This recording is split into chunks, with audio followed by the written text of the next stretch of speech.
It's back. Woo! Yes, back to the sound that you wanted. Oh Lord. What's going on now? I didn't hear any intro You and our didn't hear screens it? are black.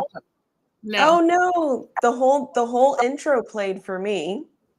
Like the Okay. And then whole can you regular I Want to Love You song. yeah, It didn't play for you at all. not at all. Oh, But so here we are. StreamYard, get it together. Killing me, y'all. Killing me. You guys, welcome to 90 Day the Melanated Way. I'm Linda. That's Abby. We are almost caught up on season 11 of 90 Day Fiance. We're covering episode 18 and episode 19, which is the tell all part 1. Hey, Raydella. Hey, girl. Hey. Hey.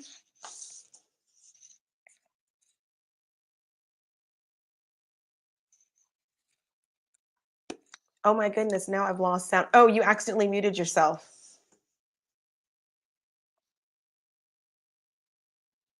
I can see your mic is crossed out. Oh, Ray Della, did you hear the intro when it first came on? I want to see if that was just me that heard it because Linda said she couldn't hear it.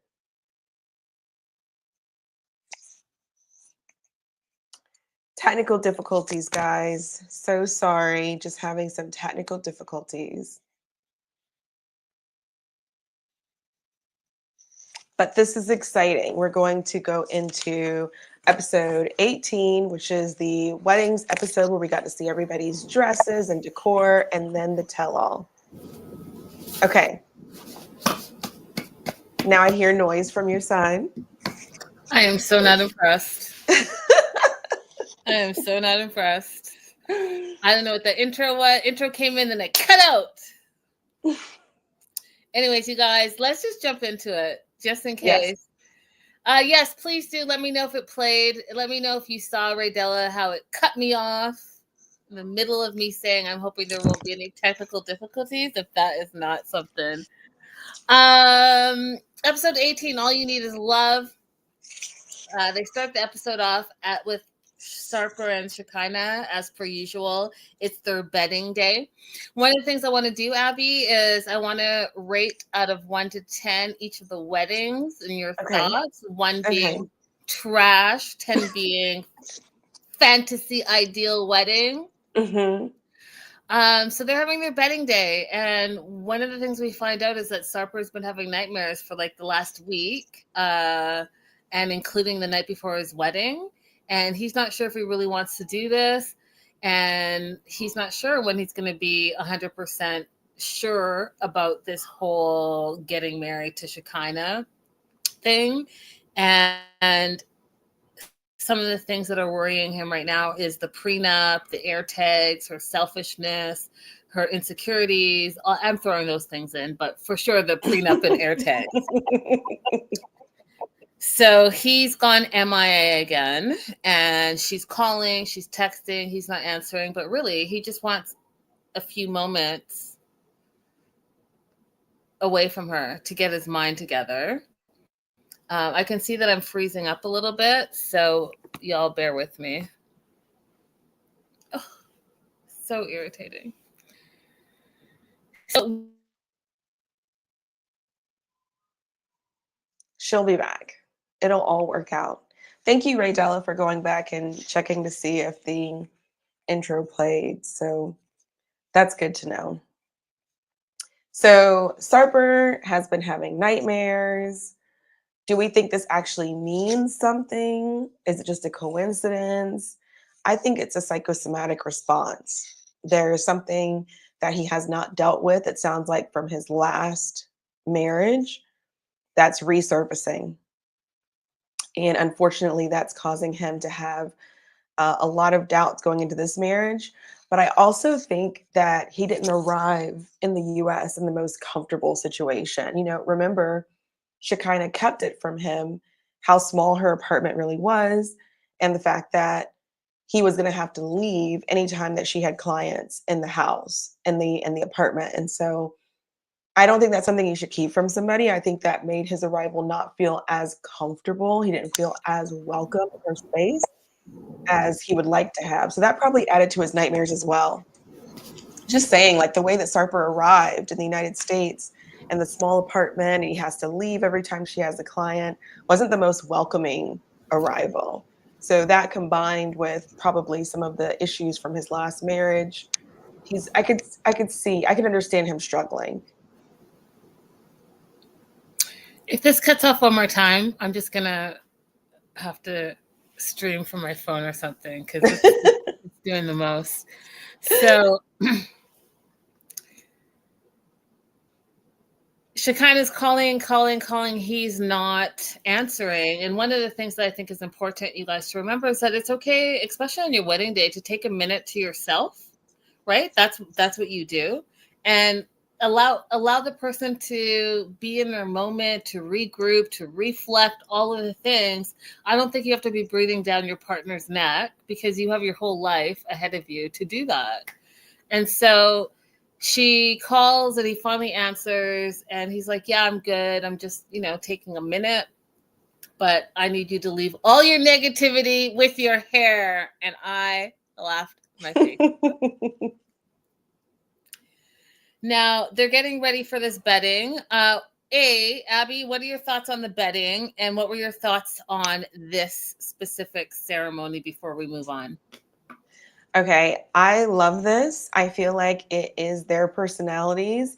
And I love when people do something that's for them and they don't worry about accommodating a bunch of other people. So this was right up their alley.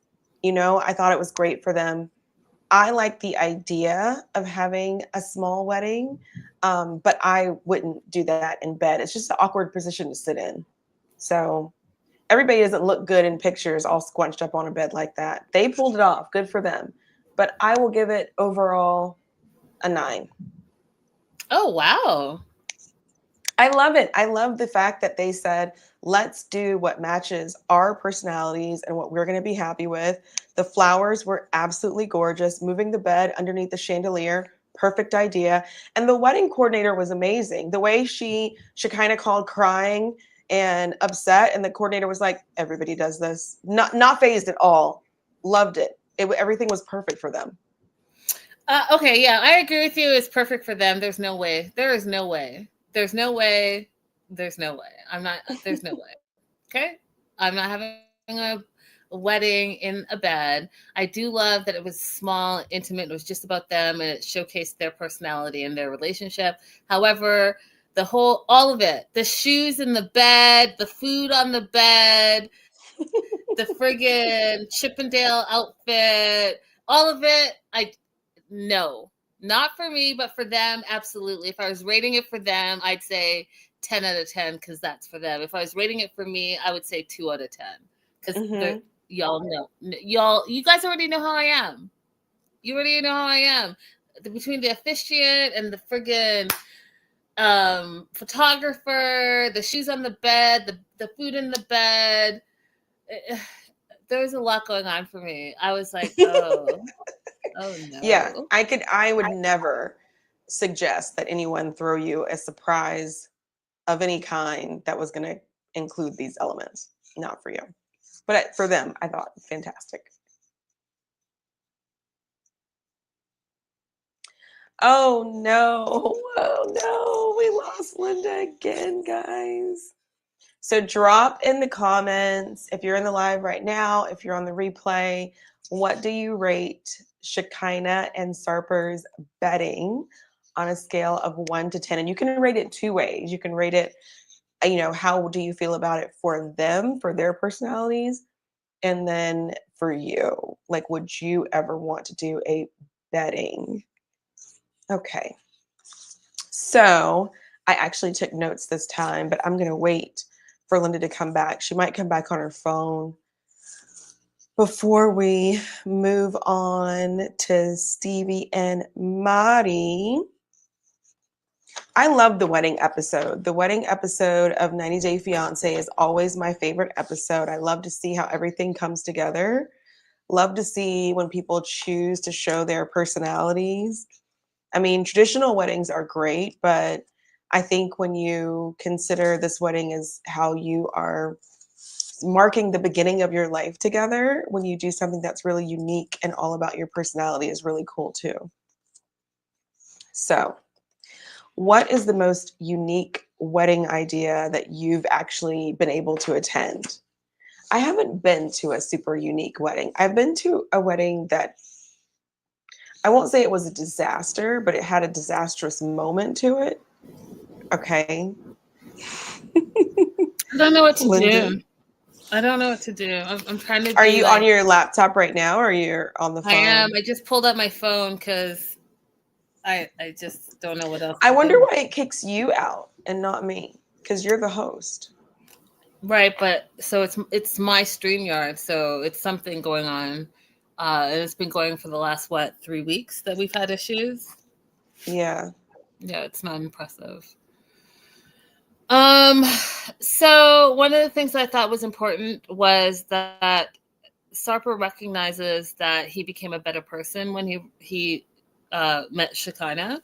And Hmm. he talked about his bottle collection and his black book and how he destroyed those things and how he just is better that he knows her. And I'm glad that he acknowledged that because, again, I think that he's grown on me this season, but I was not a fan of him. And so we credit Shekinah for kind of bringing him into his best self era. And as he continues to grow and gets better, I think that that's a good thing.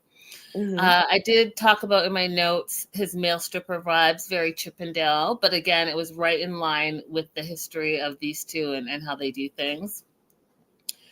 So Chris was their wedding officiant. They sat on both sides of the bed, and their wedding vows to each other were really interesting to me as well, Abby. The one that stood out to me the most was Sarper's when he was like, basically, once upon a time, I was living a dirty, dark life. Thanks for not giving up on my red flags. I promise I'll never cheat on you, and I'm taking you as my wife.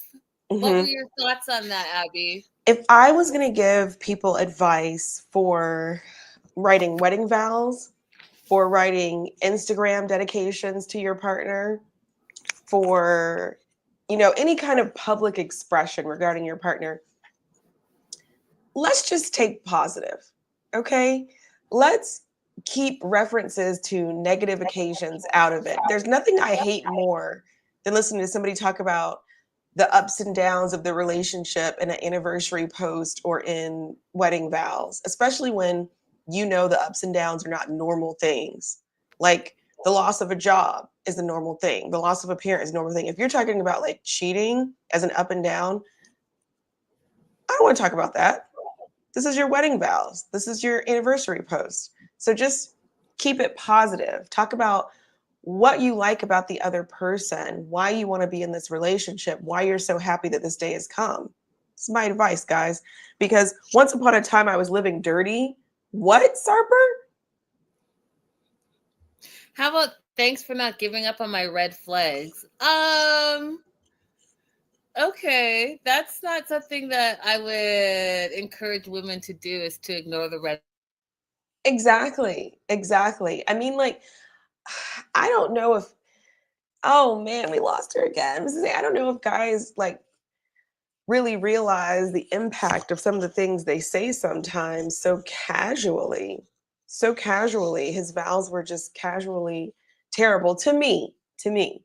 Perhaps to Shekinah, they were perfect and right up her alley and she was fine with them. But, I wouldn't want those kind of vows. I'd want vows that talk about the same thing that he said when he was by himself. When he was by himself, he said, she made me a better person. She helped me turn over this new leaf. I'm this new modern man. He could say all those things as a part of his vows.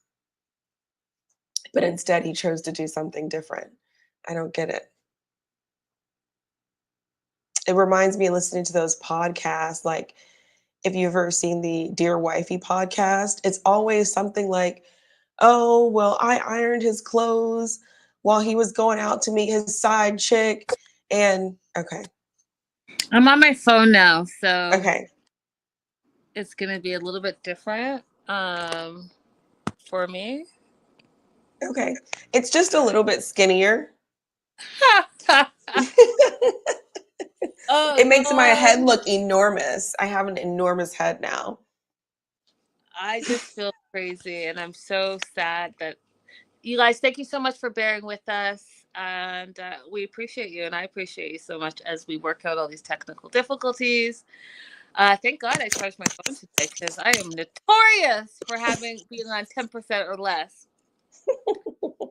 So yeah, long story short, I'm not into holding on to the red flags, you guys. I think that you should think about what you deserve and what you feel like you deserve and what's best for you. And that's not necessarily always meaning that you ignore red flags. That being said, they are happy. This was the best wedding for them. Hey Dustin, long time Hello. no see. And Sarper does a little dance, a little strip dance for her, and they are off to the races. Matt, Annie, and Amani. Let me tell you something. Oof, Tell me something. over it. So last day, and they're fighting as per usual. And Annie just thinks that Amani is crazy and out of control and that she is trying to control her through money and she's fed up with it. And basically what happened was they made an agreement that Amani would help with the rent, right? Taking all this time off of work as a exotic dancer, she wasn't going to be able to pay her rent, and that was something that they came up with together. Mm-hmm. So if Amani said, yes, I'll pay your rent, I'll help you with rent every month, then that's what you should continue to do. But Ani feels like, oh, all of a sudden, you said that you wanted to marry Matt and not me. And now all of a sudden, this month, this day, just after I said that, oh, the wire transfer won't go through. Like, you're not going to manipulate me, period.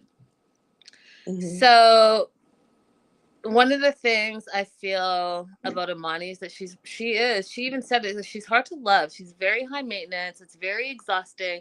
I don't know if you've ever been with someone who is constantly bringing in drama, whether it's fighting, whether it's uh like attitude, whatever it is, but they're constantly bringing something every single day. It's something, it's something, it's something. That energy is exhausting. So I know exactly what Annie was saying. So she's just like, you know what? Please stop talking. And she thinks Amani is crazy. And Amani tries to explain how she tried to wire the money and then she didn't get it. And she thinks that I cut her off because she wants to marry Matt. Yeah, those are all of the things that you did. And she calls you Mm-hmm. out on it. And Matt tells Amani, stop it. Not now. Just not now. Whatever you're doing, just stop doing it. And I need to be able to get through to you. And that was one of the things that I noticed, Abby, is that when Amani gets on a rant, she wants to make it about herself and she will continue to just talk trash and she fights dirty, right? She doesn't fight like, here's the issues, let's sit down and talk about it. She raises her voice, she says mean things.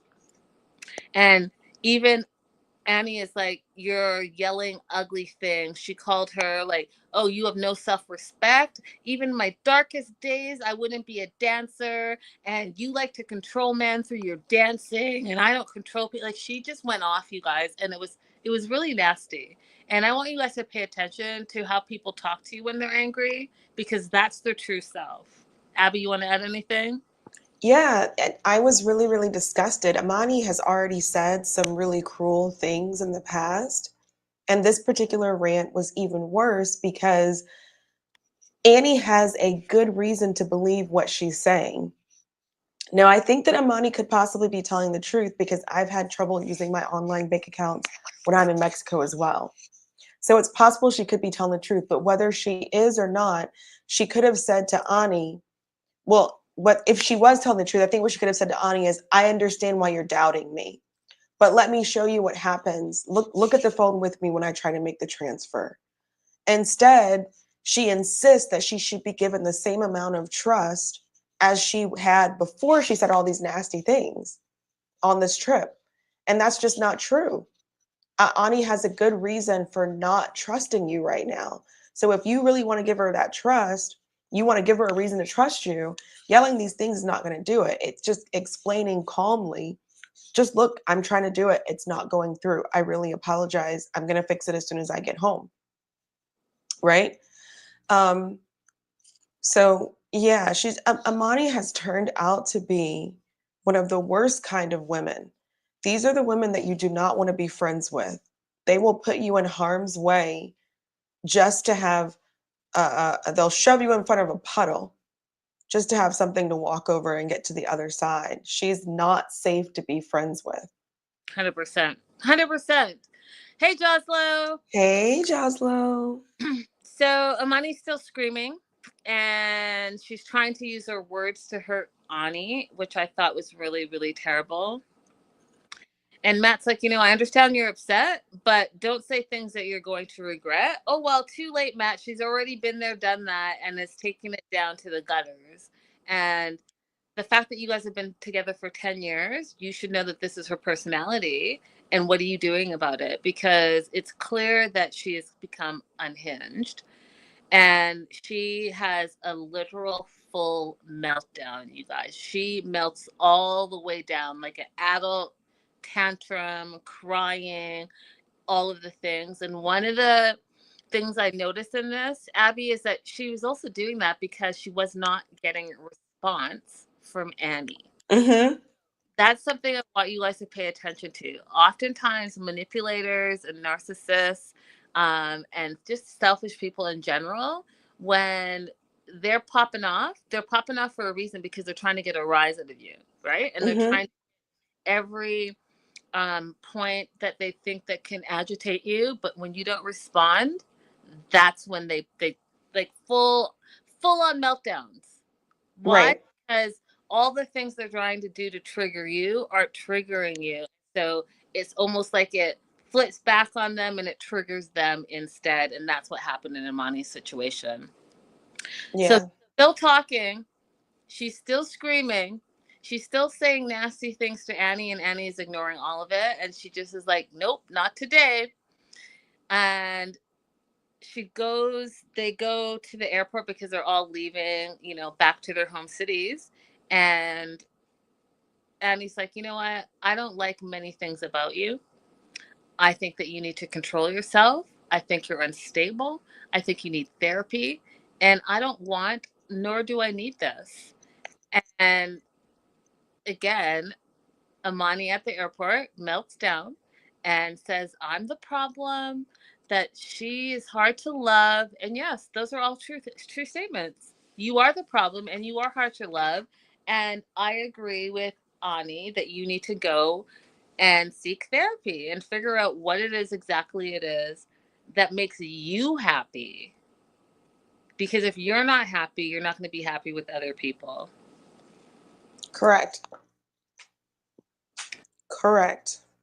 Moving on to Juan and Jessica, their wedding day. Juan has a written vows, and he talks about how he likes to write, but he hates to write, so he's not enjoying this. I don't know about you all, but this is a super red flag to me. Now, mind you, in my opinion, overall, he had one of the best wedding vows, so I don't know if he was just yanking our chain, because his wedding vows had me in tears. So you pulled that together in 2 hours? I mean, maybe you're quick on your feet. Some people need a little like extra deadline. In university, Abby, were you a person that got organized for your projects assignments right away, or did you wait till the last minute? I think that we just have a cultural element here. Colombians are just really good with words. Okay, but did you hear what I asked you? Did I write quickly? In university, did you Mm-hmm. do your assignments like right away and prepare for them, or were you like, Oh, I always prepared. I was never a last minute Lucy. I've always had a calendar, a hard calendar, and I always write my assignments. And then from the date that it's due, I go backwards and give myself smaller assignments to get it done by the time that it's due. And like it's going to be done at least 2 or 3 days. maybe more before the actual due date. I have never left anything to chance. Yeah, I believe that about you for sure. For sure, for sure. So the wedding starts at 4. Juan knows he has to be there by 2. And so he has 2 hours to write his wedding vows. That would have irritated me, but here we are. And so he's getting ready. He's having fun on his wedding day. He's joking about the wedding being canceled to Herbie, which is Megan's husband. I thought that that was hilarious. Again, it would irritate me, but I thought that was hilarious. And so they get to the wedding venue. Juan is excited. He's like, 4 years ago, flirting with the lady in the middle of a casino, and now we're getting married. And that, you guys, is a sign for all us single ladies that we need to be outside this summer. We need to be outside. How are you going to meet someone if you're inside? You got to be outside. You be at the casino, go on that trip, go on that boat cruise, go to the restaurant by yourself, go to um the bar by yourself, go to that yoga class, the Pilates class, do all the things, but be outside. Hmm. Anything. You can go to the library, guys. Coffee shop. If you work from home, just relocate to the coffee shop one day a week. Yeah, I'm going to be outside this summer, y'all. And when I say I'm running amok, and if you follow my personal on Instagram, then I do not want any comments. If you are lucky to be in the close friends and you see the debauchery, then you know what? You'll see. But I plan to be outside all summer long.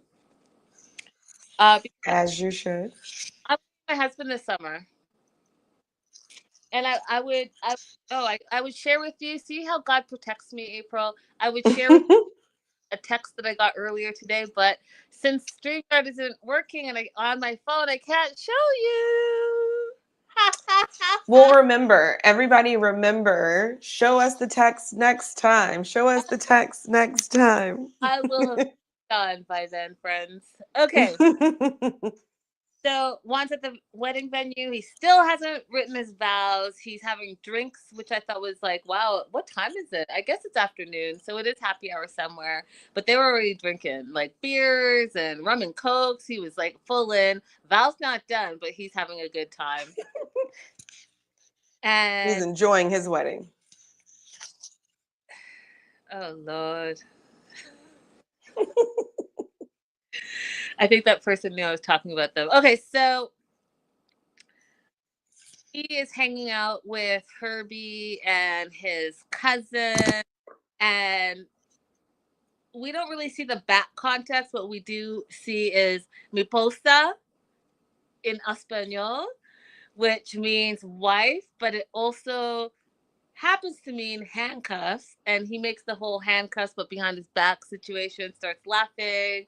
Herbie's like, I'm never going to forget this. Yeah. Juan, again, I don't know if you're going into this with a attitude. I mean, what do you think, Abby? I do think in this case it was a harmless joke. In other situations, maybe it could be offensive. I think his was a harmless joke. Yeah, he was being silly, Yeah. but funny. So it's wedding ceremony time. His aunt, which are his mom's 2 older sisters, and as we know, 2 years ago his mom passed away. So in her place, his 2 aunts are walking him down the aisle, which was just so special, you guys. It was so special. Uh, So Auntie Novella and Auntie Martha walked him down the aisle. And then it was Jessica's turn to walk down the aisle. And I just find this all really fascinating. I get it. That's your daughter. She decided to go on a reality show. You don't really want a part of it, but you do want to be a part of her wedding. So you're like, yeah, you can film me, but don't talk to me. Don't put a lower third and put what my names are. Because we still don't know and haven't heard real audio from Jessica's mom and dad. They just appear, they do what they have to do, and then leave us out of this. So they walk her down the aisle, no names, just this man and woman. And Juan's vows were beautiful, you guys. They literally brought me to tears. He did it half in English, half in Spanish, as well as Jessica made a very heartfelt attempt to speak Spanish as well. Got Catherine to pre-proof her Spanish version.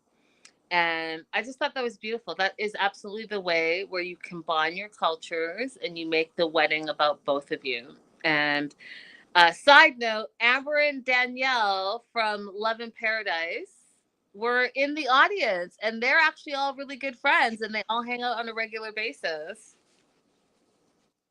Yeah, good for them. I'm glad they're friends. I'm glad those guys have friends. But I am going to criticize Jessica a little bit. She could have worked on the pronunciation more. I mean, she clearly said that she's well. We hear it in the. I'm jumping ahead. She could have practiced her vows. Yeah, she could have practiced. Is that all you have to say? That's it. I mean, good for trying. Um, it was just it was a little grating to listen to. Lord. But good for her for trying. Moving on to Mark and Mina. It's 2 hours to their wedding. Um, they've been together for 5 years. They've been engaged for 2 years. Oh, Parted. Linda, we didn't rate the snow wedding. Oh yeah, let's rate it. So, oh, did I already jumped ahead? Okay, so yeah, we rated Starper and Shekinah. Matt, Ani, and Amani were never getting married. Okay, Juan and Jessica. What's your rating? 1 to 10, one being trash, 10 being fantasy. Okay, so I am actually going to go with a 9 again.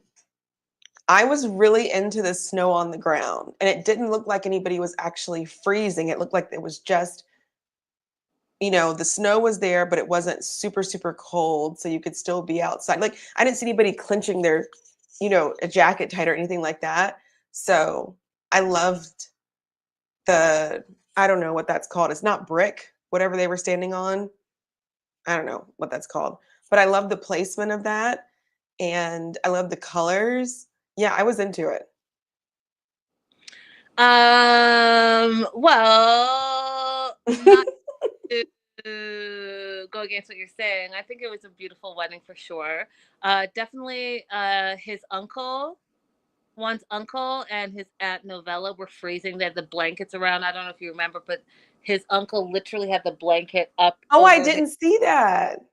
up over his nose, and so did his aunt. So people were freezing. I am gonna give it a 5. Uh, Okay. I thought it was I thought the ceremony itself was great. Didn't love the location.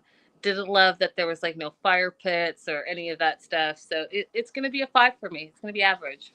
That makes sense because you saw them struggling with the weather. I didn't. I missed that part. So that makes sense. Uh, Mark Okay. and Mark and Mina, yeah. So 2 years engaged. She's still really sad that Clayton can't be at her wedding.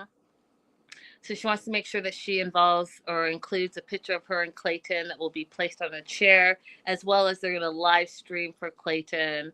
Now she's getting ready, and Black girls, I'm going to talk to y'all right now. I'm going to talk to y'all. I'm keeping it real. But Delita, her hair makeup person, did her dirty. This install, the hair install and the makeup for her wedding day, it wasn't hitting. It wasn't hitting. Not for her special day, it wasn't.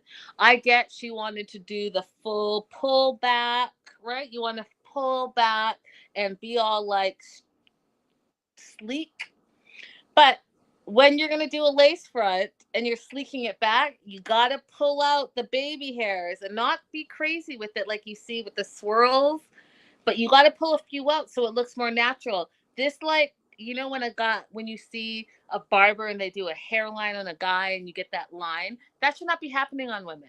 And then with the makeup, one of the things I love about Mina is that she's real and natural about who she is. So you can see her with no makeup, her skin looking crazy.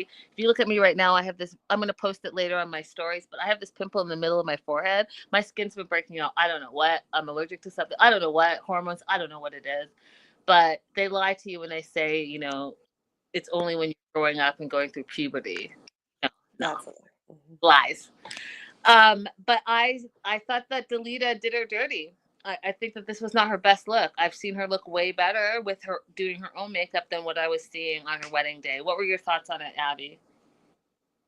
Oh, I don't want to tear her down too much, but I didn't care for her look either. I'm I not. didn't think that her dress fit very good. Um, I also don't like when people do loose sheer. That's just my preference. I think if you're going to wear a dress that's held together and where it's sheer at some moments, then the sheer needs to be tighter. So the loose sheer between the boobs was not doing it for me. Um, and I agree with you on the hair and makeup. Despite me not enjoying her hair, makeup, or dress, she still radiated coming down the aisle with just like joy and happiness. But I fear this was not a good look for her. Okay, and so we're clear. I'm not tearing Mina down at all. Oh, Not at all. And I agree with you that she 100% shine because she's always going to shine because she's a star and she's a beautiful soul. I specifically said Delita, her hair and makeup person, because that's her name. I made a note to write it down, and my note was she did her dirty. That was not your best work, Delita. And so I blame Delita. I do not blame Mina. Mina did what everyone should do. And I believe Aaliyah alluded to it in this episode as well. When the circumstances are not great, you still have grace and you still enjoy the moment. The people are there for you in the moment and you make it about the moment. And that's exactly what Mina did. I'm just saying, Delita, you could have done better. yeah. Have you seen Delita's other work? If not, but I will probably look it up because I am nosy like that. Yeah, there's no world in which you're going to do that kind of install slicked back with nothing between. Delita, do better. You know better. You're going to be on national TV. If you want to bring in business, this is not how you do it, friend. I'm just trying to look out for you. Do better, be better. But Uh, hard we wig, soft life.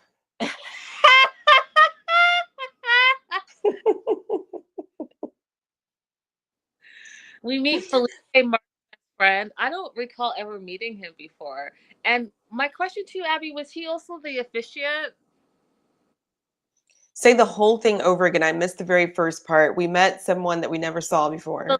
Felipe, Mark's best friend. Yeah, no, I don't remember this person. Maybe we met them like when all the family was together and I was just distracted by like they were overwhelming me, with the prenup and all that stuff. Maybe he was there at that time, but I don't remember. Yeah, no, I don't think so. And you guys let us know in the live chat or in the replay. Have we met Mark's best friend before? Because I do not recall. And I also don't know if he was actually because we didn't hear him speak. But then I was like, oh, is he from France as well? And was he the one that was officiating the wedding? I was because Mhm. that was all the same person, but I could be wrong. Mhm. So there at the venue, Mark has nicked his face while he was shaving, and he kept that tissue on his face the whole to the very last minute, y'all. They're taking pictures, and at first I was like, "Oh my god, I can't believe you're taking pictures like that." But then I thought that will be good for like behind the scenes when they go back and look at their wedding photos and be like, "Oh, remember this?" So I was okay with it after that. Wedding's about to start. Jordan, who is a hater 2x4, 1000%, is happy. This is the first thing she says. She's happy that Mina signed the prenup. Oh, that's where your mind went. That's where your mind went. Hater 2x4. And so the ceremony starts. Mark gets down there. His whole family is there. again, I really do have questions about the whole family dynamics because there are a lot of people there that they show consistently but without words, and I would like to know who they are. Hmm. But who stole the show was little Maria, who is the ring bearer, and she had the box open. And when Daddy called her, she ran, and it reminded me of a Beyonce moment where she ran. Mark picked her up, and then she turned to the crowd and she started waving or the crowd. Really sweet moment. Everyone started waving back to her, and it also made it a very inclusive situation, which I thought was beautiful. That was a really cute moment. Yeah. So Mina looked amazing walking down the aisle, and again, despite all the things I just said, she was radiating down the aisle. And they had a dual language officiant, which I loved that. Again, a way to include both cultures, you guys. Keep that in mind because we don't often see that on 90 Day Fiance. Um, their wedding vows were pretty standard. Nothing that they had like written separately and apart, but it was still quite beautiful. At the end, Mark was like, "You are my person," and Mina's like, "You are my person." This is rich people stuff. They walk down to their plane, the hydroplane that's waiting for them, and they fly off to the reception. Now back to Jordan. Jordan does her to camera, says, oh, the wedding was beautiful, but I also don't want Mina to have any more kids in the future. And that is when Mina jokes that she was pregnant, and Mark's face fell to the ground. Rating this wedding 1 to 10, Abby? So, this wedding didn't do anything for me. There was nothing like particularly interesting about it, as much money as they have. Where was the something different or something interesting? There was no particular, like, yeah, they had an officiant who was speaking French, but there's no cultural elements here, not even like American cultural elements. You know what I mean? Like, this wedding just seemed like devoid of character. If we didn't have a little moment with Maria, we'd have nothing. And I do not care for the optics of Clayton being on the TV screen and all the white people are on the other side. So I unfortunately I'm not going to rate this wedding very high. I'll give it a 4. I do want to also say that we saw Jack, who is Mark's son, that we saw for the first time, and clearly he didn't want to be a part of it either because he said on his part. Uh, Alex, his sister, was there. Again, no words.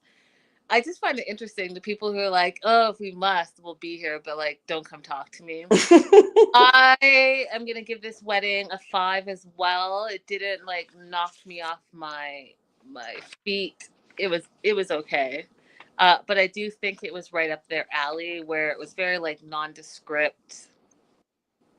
This is who we are, and you know. I agree with Abby. I think that Maria stole the show. I do like the plane situation. I wouldn't be mad if my husband had a plane to jet me off on my wedding day. Moving on to Sean and Aaliyah. It's the day after their wedding. We find out that the mom actually really did hurt her foot. She tore ligaments on both sides of her foot, didn't get home from the hospital till early into the next morning. And things are just bad, you guys. They're bad with Sean and Aaliyah, but they've been bad. Like, how do you have a terrible wedding and continue on? Like, you're just setting up your married life poorly. It's I don't know how they can do it. So they slept in separate rooms because they had a terrible wedding. They were mad at each other on their wedding day. And Sean, they go for coffee, and Sean decides that he's gonna communicate to Aaliyah how he was feeling, and he felt that she was very selfish yesterday. There was no bride for 2 hours, and he feels that she took the joy out of the entire day for him. And between her lateness and no concern for his mom, who, was injured, was really bad for him. And he just feels like he's a generous person and a giving person. And what he doesn't like is a selfish person. And he feels like she was selfish in that moment. What were your thoughts on that, Abby?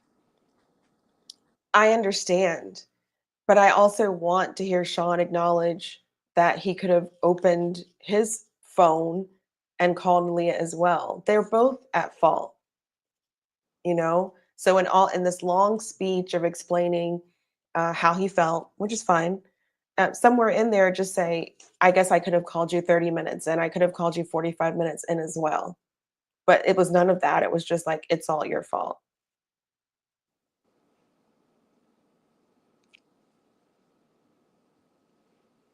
And It I is. do think Aaliyah is at fault as well. But I just think you're the older person in this relationship. Be the older person. It is Aaliyah's fault. It's Aaliyah's fault. She was being selfish in that moment. I'm trying to put myself in that situation. If I had to wait for my husband for 2 hours while he got ready, and then I had a parent who had an injury, and my future husband heard that my parent was injured and didn't reach out to me, why do I have to reach out to you and tell you when I already know that you know about it? And what is it that you're doing for 2 hours when for the last 90 days you knew when the wedding was going to be? Like, what is it that you're doing? That's your poor time management, and it's also very selfish.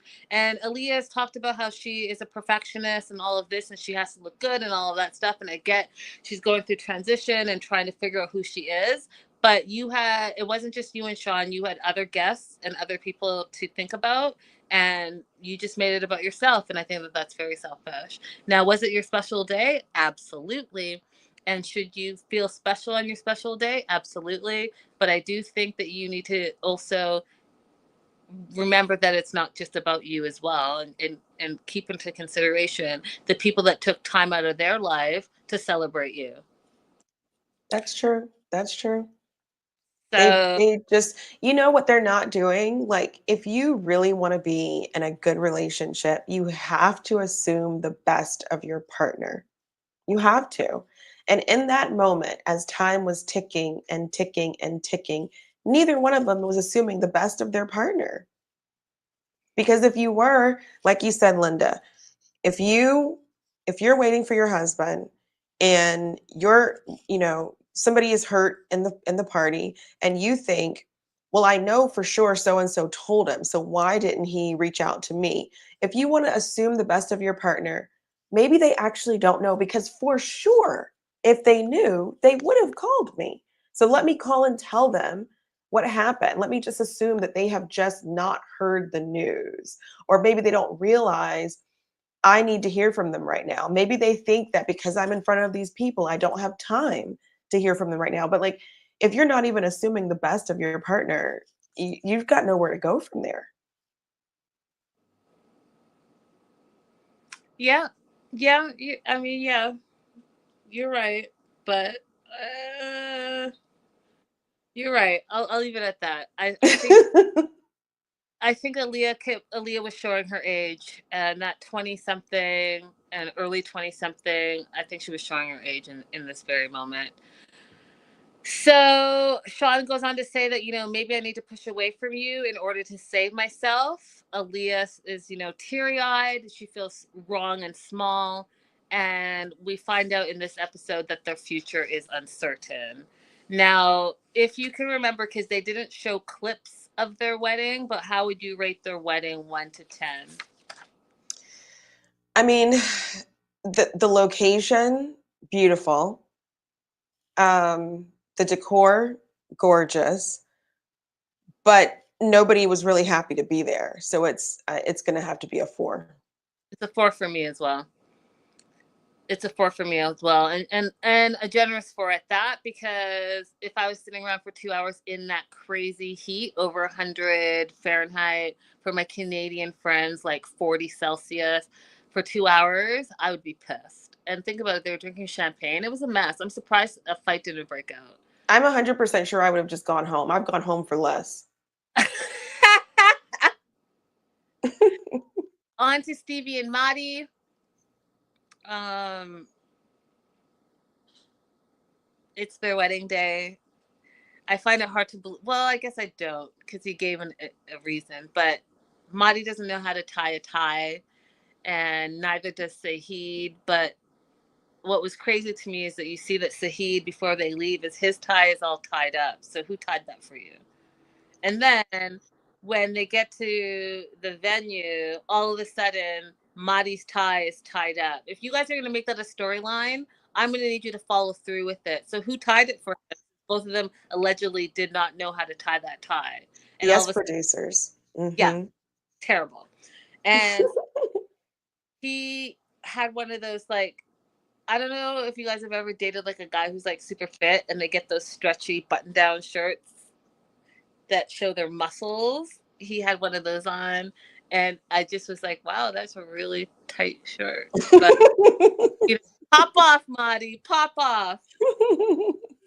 They get to the venue, and one of the things I thought was beautiful, again, is incorporating culture, is uh, Stevie surprised Marty with the Hafsun, which was a symbol of Persian culture, 7 things that start with S, that in a few days was going to be Persian New Year.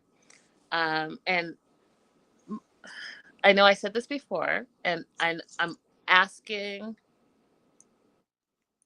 because I'm truly interested. And you guys know I ask a lot of questions. It's because life is about constantly learning.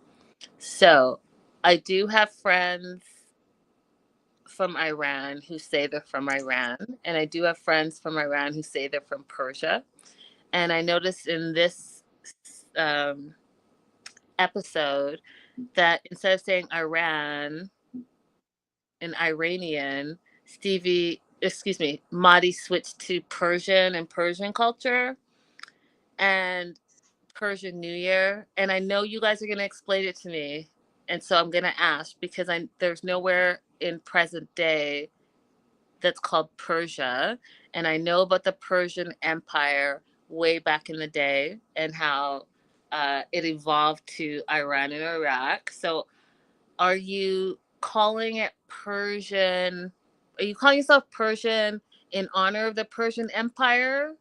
Or are you saying Persian because of Western beliefs about Iran? Oh, I see what you're saying. I understand the question. I think the answer is no, but obviously I'm neither Persian or Iranian, so we'll let the comments tell us. But I think the answer is no. I don't think that they would define themselves by Western standards. I think that some things are part of Persian culture persisting before the existence of Iran, and that calendar is one of them. And so that's what I'm asking. Is it in honor of the Persian Empire and the history before Iran was Iran? Let me know, because no one seems to be able to answer that question for me. So let me know. Hmm. So Maddie was very touched by it, almost to the point that he, quote unquote, felt overwhelmed. It's the first time that he's celebrating Persian New Year without his family. He's getting married. He's in a foreign country, foreign culture. So all of that is very overwhelming for him. But he is touched that Stevie took the time to remember him and include his culture in their wedding as well. Um, Stevie shows up, and if you guys remember, she bought her dress off of Amazon, didn't try it on till the day of her wedding, but she looked beautiful. She shares a really sweet moment with her dad. Dad says, "You look beautiful." But dad was funny in this to me because he had all these low shots to camera when he was doing his one-on-one to camera, and one of the things that he said is that, you know, he's cool with any more surprises from Stevie. He's surprised that she's getting married. He thought for sure she'd either be pregnant like a baby mama or a lesbian. He did see a wedding in her future, which I just was like, dang, Perry, okay. Madi is happy, says, you know, everything that they went through, this life is going to be worth it, meaning married life. Now, they do their wedding vows. I thought that that was beautiful. They had it, and we'll talk about it when we rate the wedding. And then they go back to the ceremony. And I know you guys only had 2 weeks to plan it. Well, and honestly, they had longer than that, but I'm gonna say it was 2 weeks. But loaded mashed potatoes at your okay, okay, okay. That's all I got to say about that. Do you want to add anything before we rate it? I don't know. Like, I don't know. There's got to be caterers available, but Had to, whatever. because that food was not giving, and loaded mashed potatoes, y'all, and a friggin' uh, I didn't even know because it's so long ago, but like a punch bowl, Yeah. scooper, the cake that you got down at Ralph's or wherever you got it from. It's not just married to. So the food they had the first night that he came was also terrible. So one of the questions I would have for them to tell all is what is going on in Hattiesburg that y'all can't get good food? That part. That part. Let's rate this wedding. Okay. I loved the brick, the lights, the Norwa's table, the half sin. I liked her dress. I thought it was very her. So I'm gonna give them a 9. Wow. Yeah. That's The only thing I didn't like about their ceremony, which why should I take an issue with it if they don't take an issue with it, is it was all Christian. And if I'm not mistaken, he's not Christian. interesting. Maybe he's converting. We don't know. We didn't I don't recall them having any conversations on camera about religion. So I mean, as a Christian, I didn't have an issue with that, and thank you for pointing that out. I didn't actually even think it was an issue. I hated the wedding venue. I hated the location. I hated that they showed me a sign that looked like they were going to some restaurant bar. I the candles that were around her dress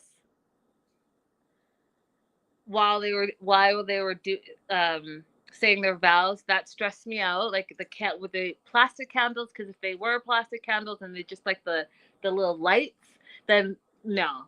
And if they were real candles and her dress is right there, still nah. I didn't like the loaded mashed potatoes. I didn't like the sparklers when they were leaving, and the sparklers and like sparkles could jump out on the dress and the shirt. No, I did no. The exposed brick, I'll give you that. But even the color, like what was the theme? What was the color situation? I didn't like it. So yeah, it did not appear to have a theme.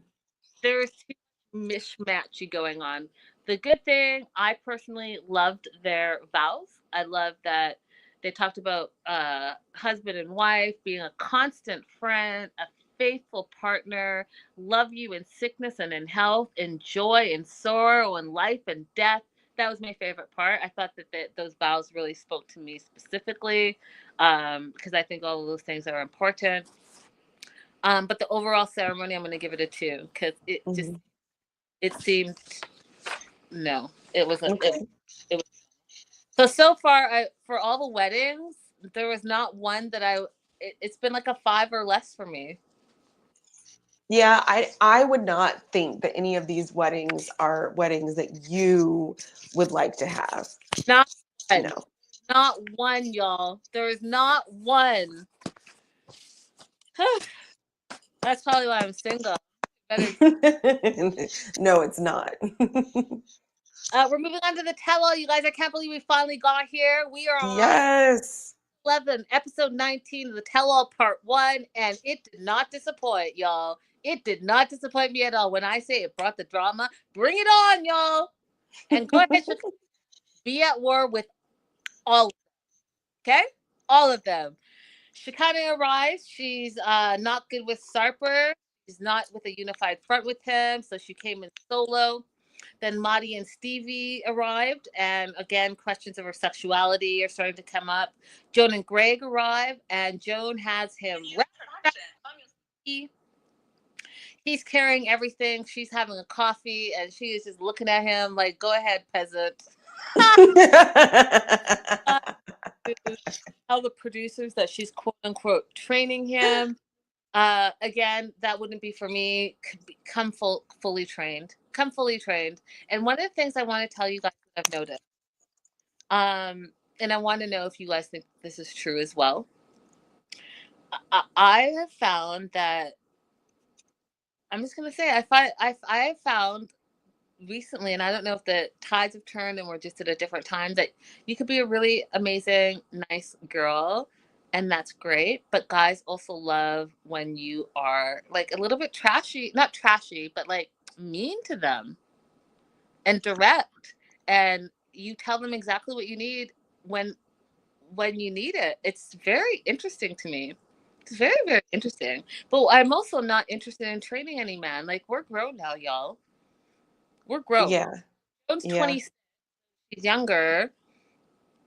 So I think that she might have the bandwidth to train her 35-year-old, closer to 40-year-old husband.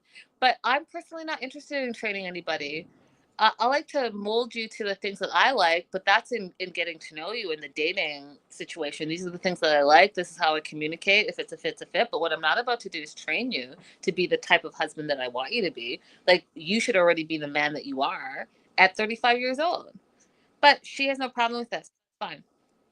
Supper arrives on his own. His first words out of his mouth, Abby, is that he's regretting marriage.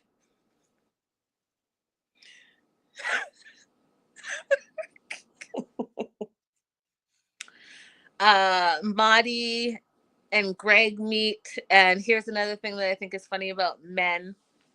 So they're both allegedly tall, and Maddie says he's 6'4", and Greg says he's 6'3", but Greg in the shot looked taller than Maddie, which is why there was something funny. There was something funny that I want to share with you guys. So I saw it on Instagram, and it said, why are women such terrible parallel parkers, Abby? Well, I disagree with the premise, but go ahead with the joke. It's the joke. Okay. I know I Why ruined it. Abby ruins everything. why are women such terrible parallel parkers? This is a joke. I'm not saying we are, because I'm an amazing parallel parker.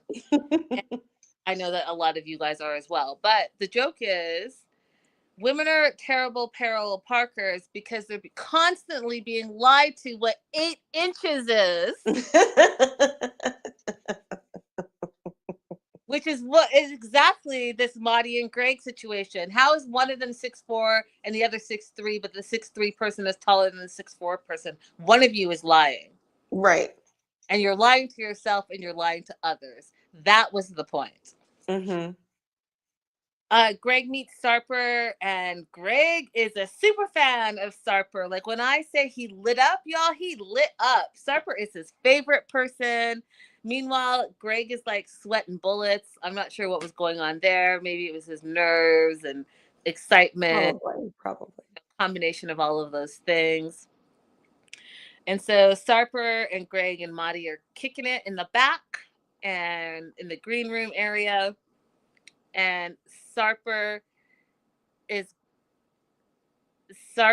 giving his advice on how to handle a tell-all. And he calls it the cancellation method. And I don't. What you want to do is tell everyone exactly how you feel. And how you do it is you compliment them first, and then you insult them. Greg, I think you're great. but you're sweating bullets. And broke. Yes, That, Sarper, just don't forget you have to close the sandwich. So if you're going to do the sandwich method, nice thing, not so nice thing, nice thing. You got to close the sandwich. yeah, he wasn't doing that. He's like, nice thing, mean thing, and then smile in their face. That should be it. He's an open face sandwich. Okay, you guys know that I was having technical difficulties. Oh, this is still my computer. I just need to get a charger for my phone. And so I'll be right back. Abby, Yes. if you want to hold the line for a minute. Yes, we'll hold the line. We are waiting for Linda to come back. Back. Look, that was so fast. Yeah, because I knew where it was exactly. All right, let's plug this in so that no more technical issues for the day. I have had enough. That being said, Leah and Sean arrive, and we find out there's a lot of changes in their relationship. And one of the things that I was like, just tell us, Sean, or just don't say anything. But Sean says because there's a lot of changes in his relationship, he doesn't know if he's just going to hold back and not tell us or if he's just going to come clean. I'm like, I hate when people do that. Like, oh, I want to tell you something, but I don't know if I should tell you. Well, then why did you bring it up? Jessica and Juan arrive, and literally that's all I have. That's there's nothing. Shikani and Stevie meet. They really like each other, and then Shikani and Amani, we find out, have beef even before the tell-all started because Amani messaged Shikani on Instagram and was really trying to befriend her, but also then said, sorry for everything that I'm about to say at the tell-all about you, which I think is a really nasty piece of work. Like, you slide into someone's DM to act like you're going to be their friend, but you're also being opportunistic, right? Because you already know that Shekinah and Sarper have established themselves as a standout brand on the 90 Day franchise. You've been wanting to be on TV for a long time, and this is not your first reality show. You were on some like Get Rich something something or other with Matt already. That didn't pan out for you. So then you decide that you're going to be a pretend throuple. And one of the things that we're going to talk about in this episode on the tell-all that I was disgusted by is the fact that you three are still together, but you're only still really together because you want to be on future episodes. Because that last episode 18 should have been the end of y'all. Don't tell me that you guys are still together, and we'll get into it when we talk about them. But no, you're opportunistic for 100% sure. Mark and Mina arrive, and they are just truly, I think, a lovely couple. And I met Mark at Sarper's stand-up last week, and you can tell like he truly loves Mina, like that. He truly loves that woman, and it shows with them. Like it shows like they're about the coupleness of it all, and not so much about the celebrity of it all. Mm-hmm. Amani looks completely different, and if my computer had not shut down, I had a whole slideshow for you with the before and afters, and maybe I'll pop it up in our community. That's what I'll do. I'll pop up all the photos on our community page after our show today. But she looks completely different. She got a ton of work done. She got a BBL done, a nose job done, her lips done, her boobs done. I personally think she looked way better before. I'm not against a nip or a tuck, but this was like, who are you? Who told you that you needed to do all of that to change completely? And she's only 30, you guys. 30. 30. She's 30 years old. What are your thoughts, Abby? Because I was like, wow.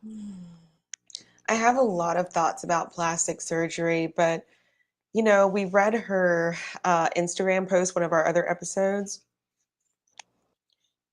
This isn't healthy. This isn't healthy. And I unfortunately think that she is still spiraling downwards. 100% she's spiraling. And, I will say this, you guys, it does take a lot of self-confidence and security in who you are as a person to be on a reality show. Because not only are you exposing the good and the bad and the ugly of yourself, you're opening up to the trolls and the bullying that comes along with reality TV. And the 90-day fandom, we've talked about this years ago, but the 90-day fandom is one of the harshest fandoms that they're out there. And y'all are neck and neck with the Real Housewives franchise. There's the only two franchises that is like, I will say it. It's like 99% women based, where women are the biggest viewers. The the demographic is majority women, and the women, y'all tend to be the biggest bullies, and I don't understand why. Y'all bully, you guys especially tend to bully women that are beautiful. And I personally think that that's something that's within you specifically, and not being happy with yourself, and so you lashing out. But if it's something else, let me know, you guys. I'm not sure what it is, but this bullying business is it can be something. And some of y'all have tried to come for me on the 90-day page. And when I say, you know, and Joslo, she can back me up, maybe, maybe not. But Canadians were very, very nice all the time. But don't it takes a minute to get me there. But if you're gonna get me there, then be prepared for what I'm going to say back. Because what I find is that when y'all come for me like that, and then I say a little something, and then you say, well, why are you picking on my comment specifically? Don't friggin' tag me then. Don't talk crazy to me online. If you don't expect me, because I can't read all the comments, obviously, but if I see it and it's crazy, you tagged me, you said something, be prepared for me to say something back.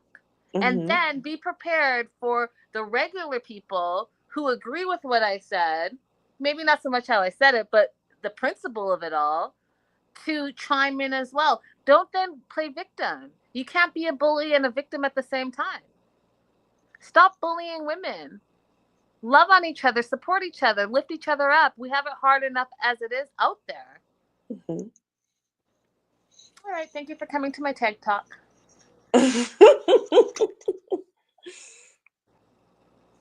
Do you want to add anything, Abby? No, no, no, Okay. no, no, no. I don't. Um, yeah, we can go ahead. Okay, so the women are sitting back there. Joan asked Stevie, why does she have so many boob portraits? Which is the beginning of when I was like, oh, Joan, I've loved you this whole season. Why are you being this way right now? Because I'll tell you, and I was saying to Abby in our virtual green room that Joan rubbed me the wrong way in this tell-all. Like, Right. what I don't want you to do, Joan, if you see this, if you hear me, is don't change who you are because you're in America living your best life. Be the Joan that you always were and always should. Hmm.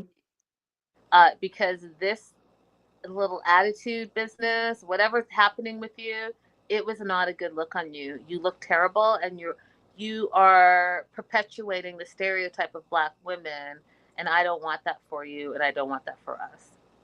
There's so many interesting things about Stevie that she could have asked about or talked about to get to know her. That was the least of them, in my opinion. So I didn't care for that question either. You guys, we can relate to each other and talk to each other nicely. It's okay. Yep. Um, Sean and Aaliyah arrive. Aaliyah looks like a superstar. Superstar. She's really embraced the Hollywood lifestyle. Sean has not been looking forward to the tell all. And so Sean, the host, arrives and she talks about how there are six couples and one throuple to talk about. She starts with Stevie and Maddie and how they didn't take the full 90 days to get married because they wanted to save money. And Sean, the host, asked them, was it worth it? And both Stevie and Maddie said probably not. However, we do find out that Mahdi has already gotten his green card and is working. Congratulations to Mahdi. He's working as a personal trainer. What were your thoughts on that, Abby? That's excellent. So that would mean time frame wise, they got married definitely before the filing fees went up in April. And he also said it was before the Persian New Year, so that was before the end of March. They got married, you know, early mid March sometime. So that means that he got his green card in maybe less than a year. So that's really good. They put together probably some really strong evidence, and he didn't have to have an interview to get it granted. That's probably what happened. I'm shocked because that was fast. Yeah, that was really fast. I have had some that go that fast. Like the people who put together, if they give me really good evidence to start with, showing that they're financially entangled, that they've had, a lot of visits with family together, that they know a lot about you, and if they write personal stories, that helps too, guys. A lot of times you want to just submit letters from friends and family saying, "Yeah, we know them as a couple." That's not as strong as if the two of you write a personal story explaining how you met, how your dates went, how you decided to get married, or if there was a proposal. Like writing that personal statement and submitting it with your application is a lot stronger than a bunch of letters from family that's like, yes, we know both of them as a couple. They're great people. There you go, you guys. Some more immigration knowledge. So Maddie struggled a little bit from being so far from Iran and his family over this last year or so that they've been married. But he is happy that he's working as a personal trainer. We do find out that Stevie's helping him with that by sending him females his way, and we learn a little bit about Stevie in this tell-all part one, where she suffers from extreme fatigue, from narcolepsy, and how she kind of went through a whole fitness transformation. She was over like 200 pounds, she said, and Maddie helped train her to feel like her best self. And again, I had photos and everything for you guys, and I'll pop that up in the community page. But she has really done a transformation over this last year. Um, and then we see Veronica, and we know Veronica from 90 Day Pillow Talk, as well as Single Life. And she is also dating a Persian guy. And she says hi to Maddie in Iranian, Persian, whatever you want to call it. Let me Probably know. Farsi. I mean, Farsi, if you want, whatever you guys want to say, you let me know what you want to say. I'm not sure at this point anymore. But I thought that that was very, I liked that. I like that she made that effort. Um, and I tend to do that all across the board. If you meet people where they are and you learn a little bit about their culture, even if you learn how to say thank you in their culture, and at the end of your conversation or your interaction, you say that, it really touches them. Try it, you guys. You'll see. It does. Um, Veronica tells Stevie one of the things you don't want to do is come between a Persian man and his mom because you'll never win that battle. And Sahid the hater, that's literally how I wrote his name, shows up. Literally says he's glad that his friend is happy, but he could see him happier. And he needs his dreams and potential to be reached, and feels like Stevie doesn't support him. And Veronica was the first to stand up to hater Saeed. Because Saeed's a hater. Can you imagine you're living your year married life and then you see this dude again and he's still talking crazy after a year? And we find out that he told Mahdi that he could come and live in Cali and live with him. Again, last episode I said that this guy's in love with him. I'm standing on business, 10 toes deep in. So I think that in Saeed's mind, that Mahdi is in the United States for the purpose of working and building an empire and probably sending money back to his family. Maybe that's what Saeed came and did, and that was his focus in arriving. So he doesn't seem to understand that Mahdi has a different focus in arriving because he just doesn't understand why would you want to live in the city that you're living in, I right? mean, And I blame Mahdi for that. I blame Mahdi for that because he didn't introduce his relationship on a good foot to Saeed. So Saeed's not understanding what are you staying there for? yeah, and I don't think that Saeed has built any type of empire. I mean, look at his shirt. And he doesn't know how to tie a tie. You've been here for 10 years. Stop playing. Sarper calls Saeed destructive. He's like, there are certain types of friends that you can have, and one of them is a destructive type of friendship, and that's what. Yes, call a spade a spade. Is that the saying? That is But a saying. That is correct. You are correct. Spade is a spade, and Sarper is correct. This guy is destructive. He's not there to help your relationship. that's right. So Stevie is again here is where she's approached again on her sexuality, and I'm kind of over it because I think it's immature of her to not just address the question. And so Sean is asking, are you bisexual?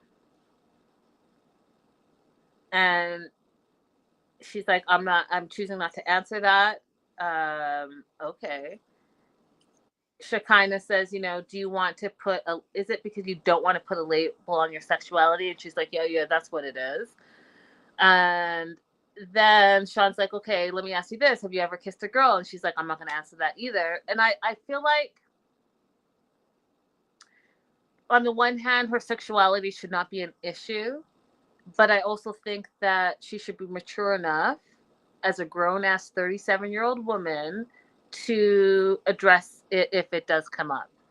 And the fact that you're playing around and skirting over this issue shows me your emotional immaturity, because you're making it a big deal by skirting over and the way you're answering it.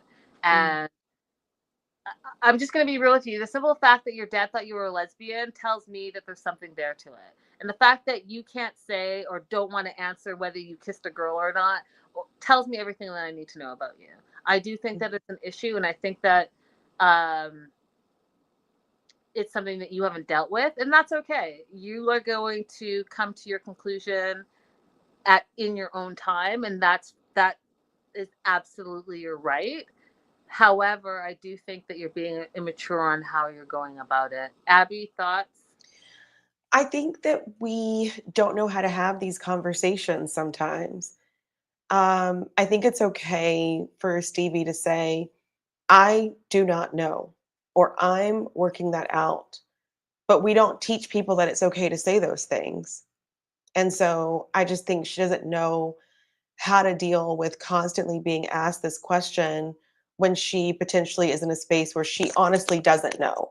You know, I just don't think that where she's from, that she's had an opportunity to really explore and figure all of that out for herself. And now that she's in a heterosexual relationship, how do you then say, I'm going to define myself as anything other than hetero inside of this relationship? We don't really have healthy conversations around how we can help people do that and let people live in ambiguity. I also don't think she feels safe expressing it, you know, not in front of even her partner when they were alone, and definitely not in front of this somewhat hostile audience. This audience, I think, has to feel a bit hostile to her, except for Shekinah. And one time, I'll say something nice about Amani. Shekinah and Amani seem to be trying to give her a little bit of an out, to handle the conversation. But I just don't think she's in a place to have it. And I don't think we as a society allow people to live in ambiguity. She Is it? doesn't know. I don't think she knows. She does know. I don't even think that. So, and as far as her dad, I think that men like him just don't think that 37-year-old women can possibly be single by choice. I think that he would, if he saw any older woman that was single, he'd probably say, oh, they're probably a lesbian. I just think that's the kind of person that he probably is. But, I think she you does know, know. I think she does know. My intuition is telling me that she does know. And every time she's asked that question and she pauses to think about what her answer is going to be, lets me know exactly that she does know. She's just not Well, she said, feel safe to share on national TV who she really is. And isn't she living in Mississippi or some Timbuktu? yeah, Sorry, Mississippi. no, it is. It is Timbuktu. It's Hattiesburg. But yeah, yeah. I mean, y'all need to work on your food, and you probably need to work a little bit on diversity and being open minded. But that's a conversation for another day. She said she feels more attracted to a personality rather than gender. So she did say that. But because she's not willing to say, I'm bisexual, I'm pansexual, because she's not willing to put a word to it, people are giving her a really hard time about it. And that's the ambiguity I'm talking about. People are not willing to allow her to live in. She I said she's don't. attracted to people, not person. Like, let her live there. It's okay. Let her live in that space. I think it's okay for her to live in that space if she was single. She has a whole husband now, and I don't think that it's fair to be in a relationship, serious relationship, in a marriage where your husband doesn't know where you stand sexually. I don't think that Mm. that's. I don't think she has the right to live in that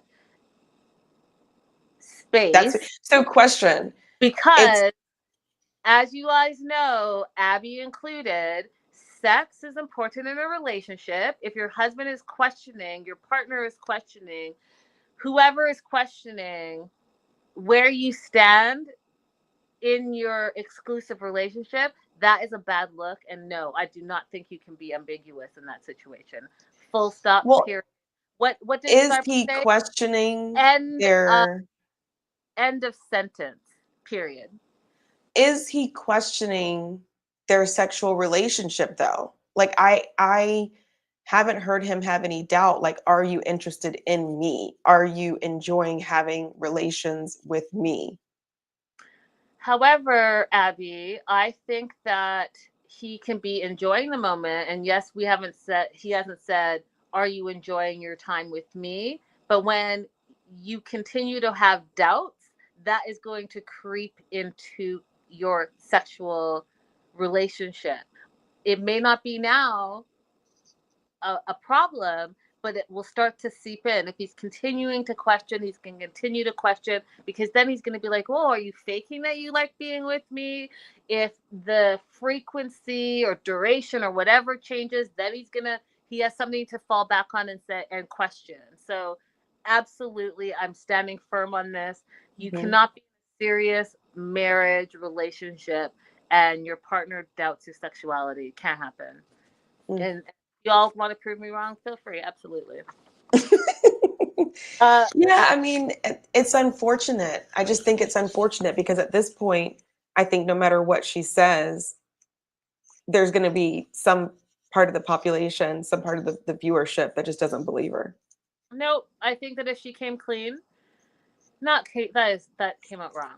If she was honest with herself and decided that she wanted to share with the viewership, they would embrace it.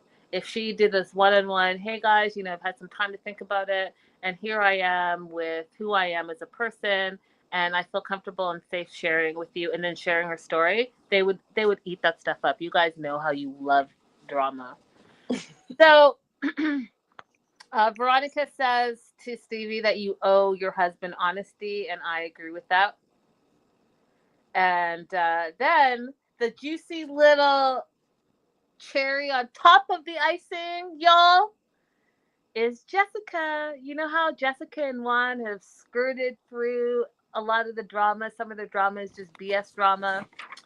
We find out 20 minutes in that Jessica has kissed a girl and she liked it. And not only did she kiss a girl, she kissed Megan, which I've been Multiple telling you times. whole season that Multiple times.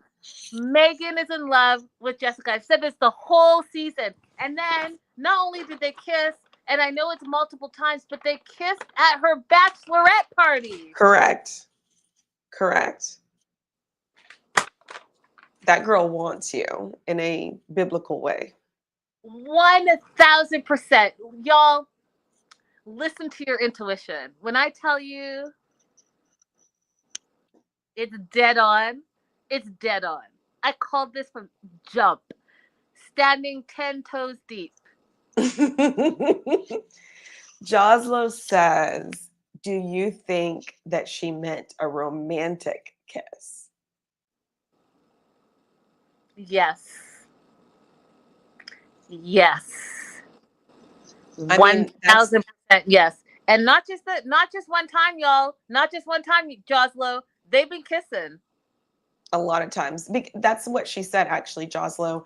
They asked her, or somebody asked her at one point, like, was it just a friend kiss? And she said, no, like a real kiss. But Yep. she went on to say that she wouldn't have a relationship with a woman. So you don't make that kind of lip. I mean, you don't make that kind of leap from a platonic kiss to a I wouldn't have a relationship. Like it was a kiss of a sexual nature. She said that it was like they got basically they go and have their margaritas, Joslo. They Mhm. get sloppy drunk and And then they make out. they make out, and she's cool with that. Hmm. And I saw something. I think it was on like it was one of those. It was like People Extra, one of them. But there's some lady who was married for like 14 years, divorced her husband, reconnected with a oh gosh, I'm butchering the story. But basically she was married for 14 years, knew she was a lesbian the whole time, reconnected with some friend. Now she's with her partner. And I'm just saying, today on June, whatever my phone's here, I don't know, June 30th, 30th. 2025, and we'll be watching all things 90 days in the next 10 years. Let's not be surprised if all of a sudden it's 90 Day Fiance Happily Ever After and we see Jessica and Megan as a couple. I'm just saying. Maybe Um, there'll be a quadruple. Is there a word for four people and a couple? oh, probably. With Herbie? Probably. Sean moves on to Shekinah and Sarper. Sean says, hey, Shekinah, you look like you've changed your look a bit. And yes, she got her under eyes done and she's got some fillers dissolved. She's going for a more natural look. And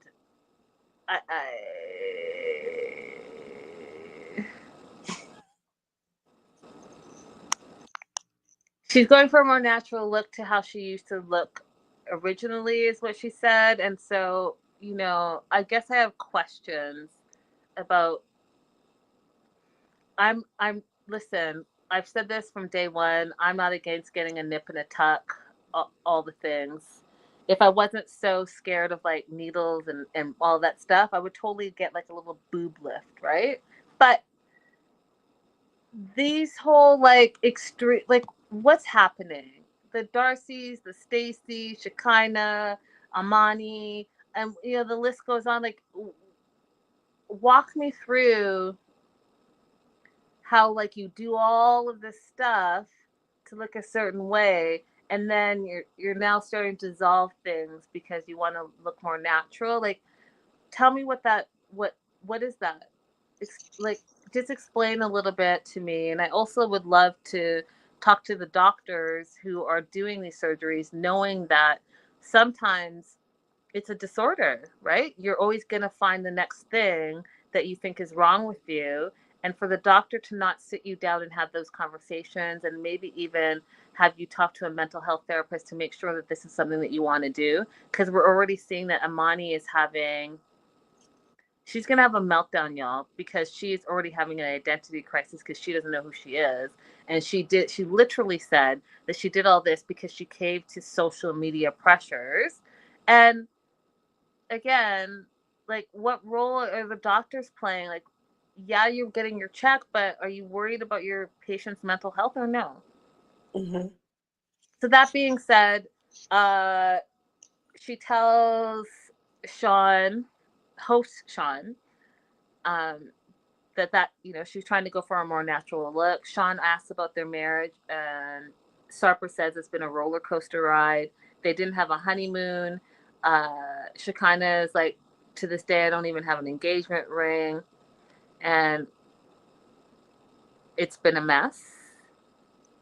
And I thought it was funny when Sarp, because Matt's like, oh, when we first got married, I basically didn't have a pot in. So I just had like this $100 band. And Sarper turns to Matt and he's like, this is not about. Nobody asked them a single thing. Like, did they come here with the plan to be the most annoying people in the world? Because it seems like it.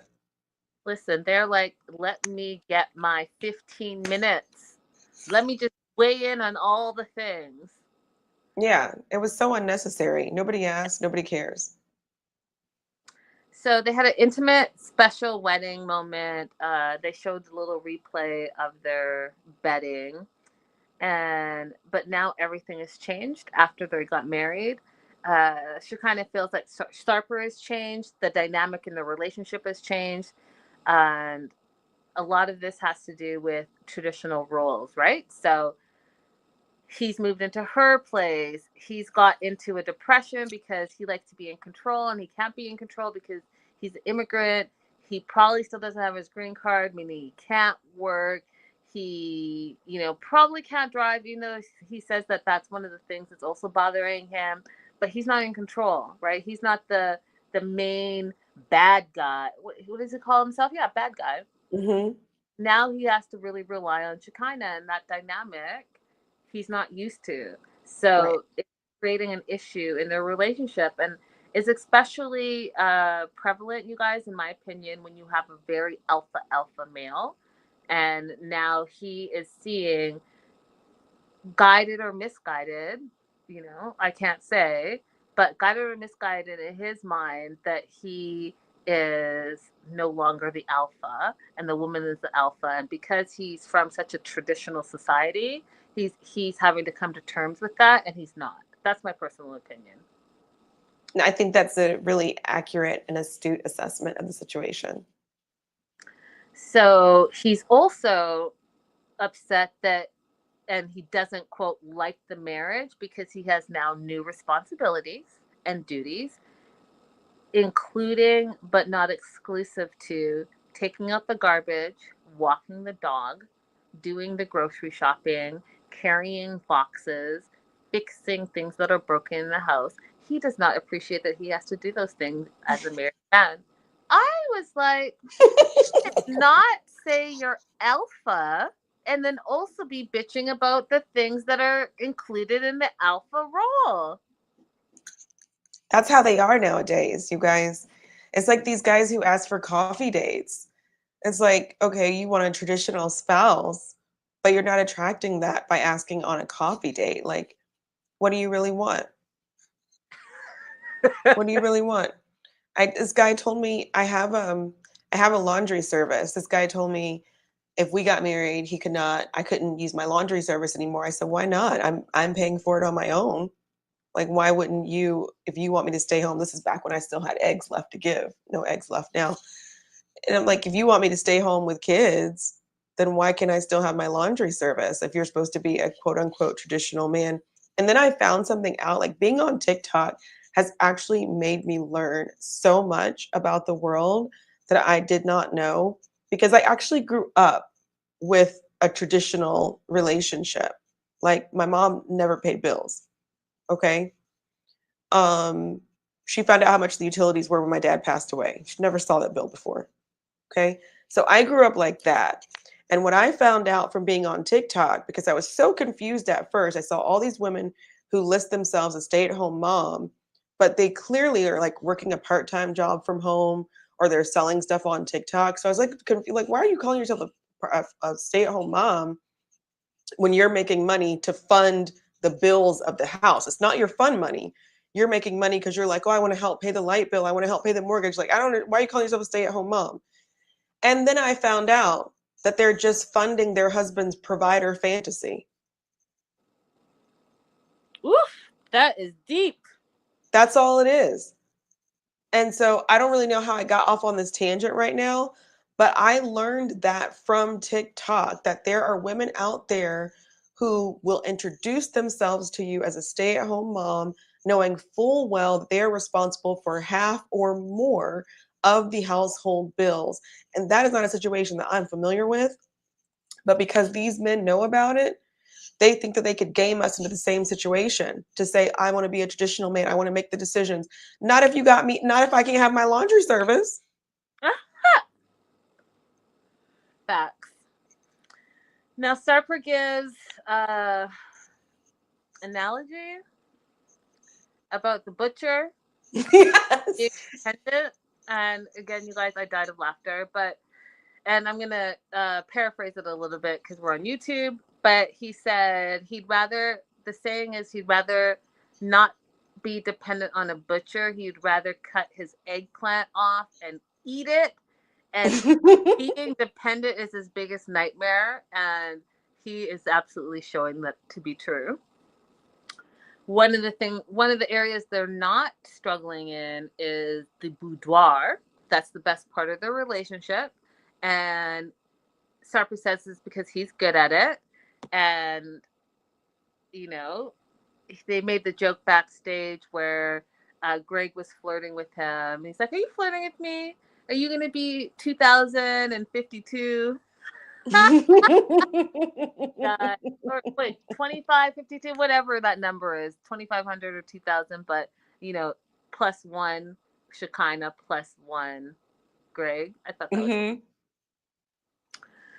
and Sarper really misses turkey. And no, this is the thing that we've talked about, and I'm glad that I caught myself. So, you guys, we've talked about it when we covered 90-Day Love in Paradise.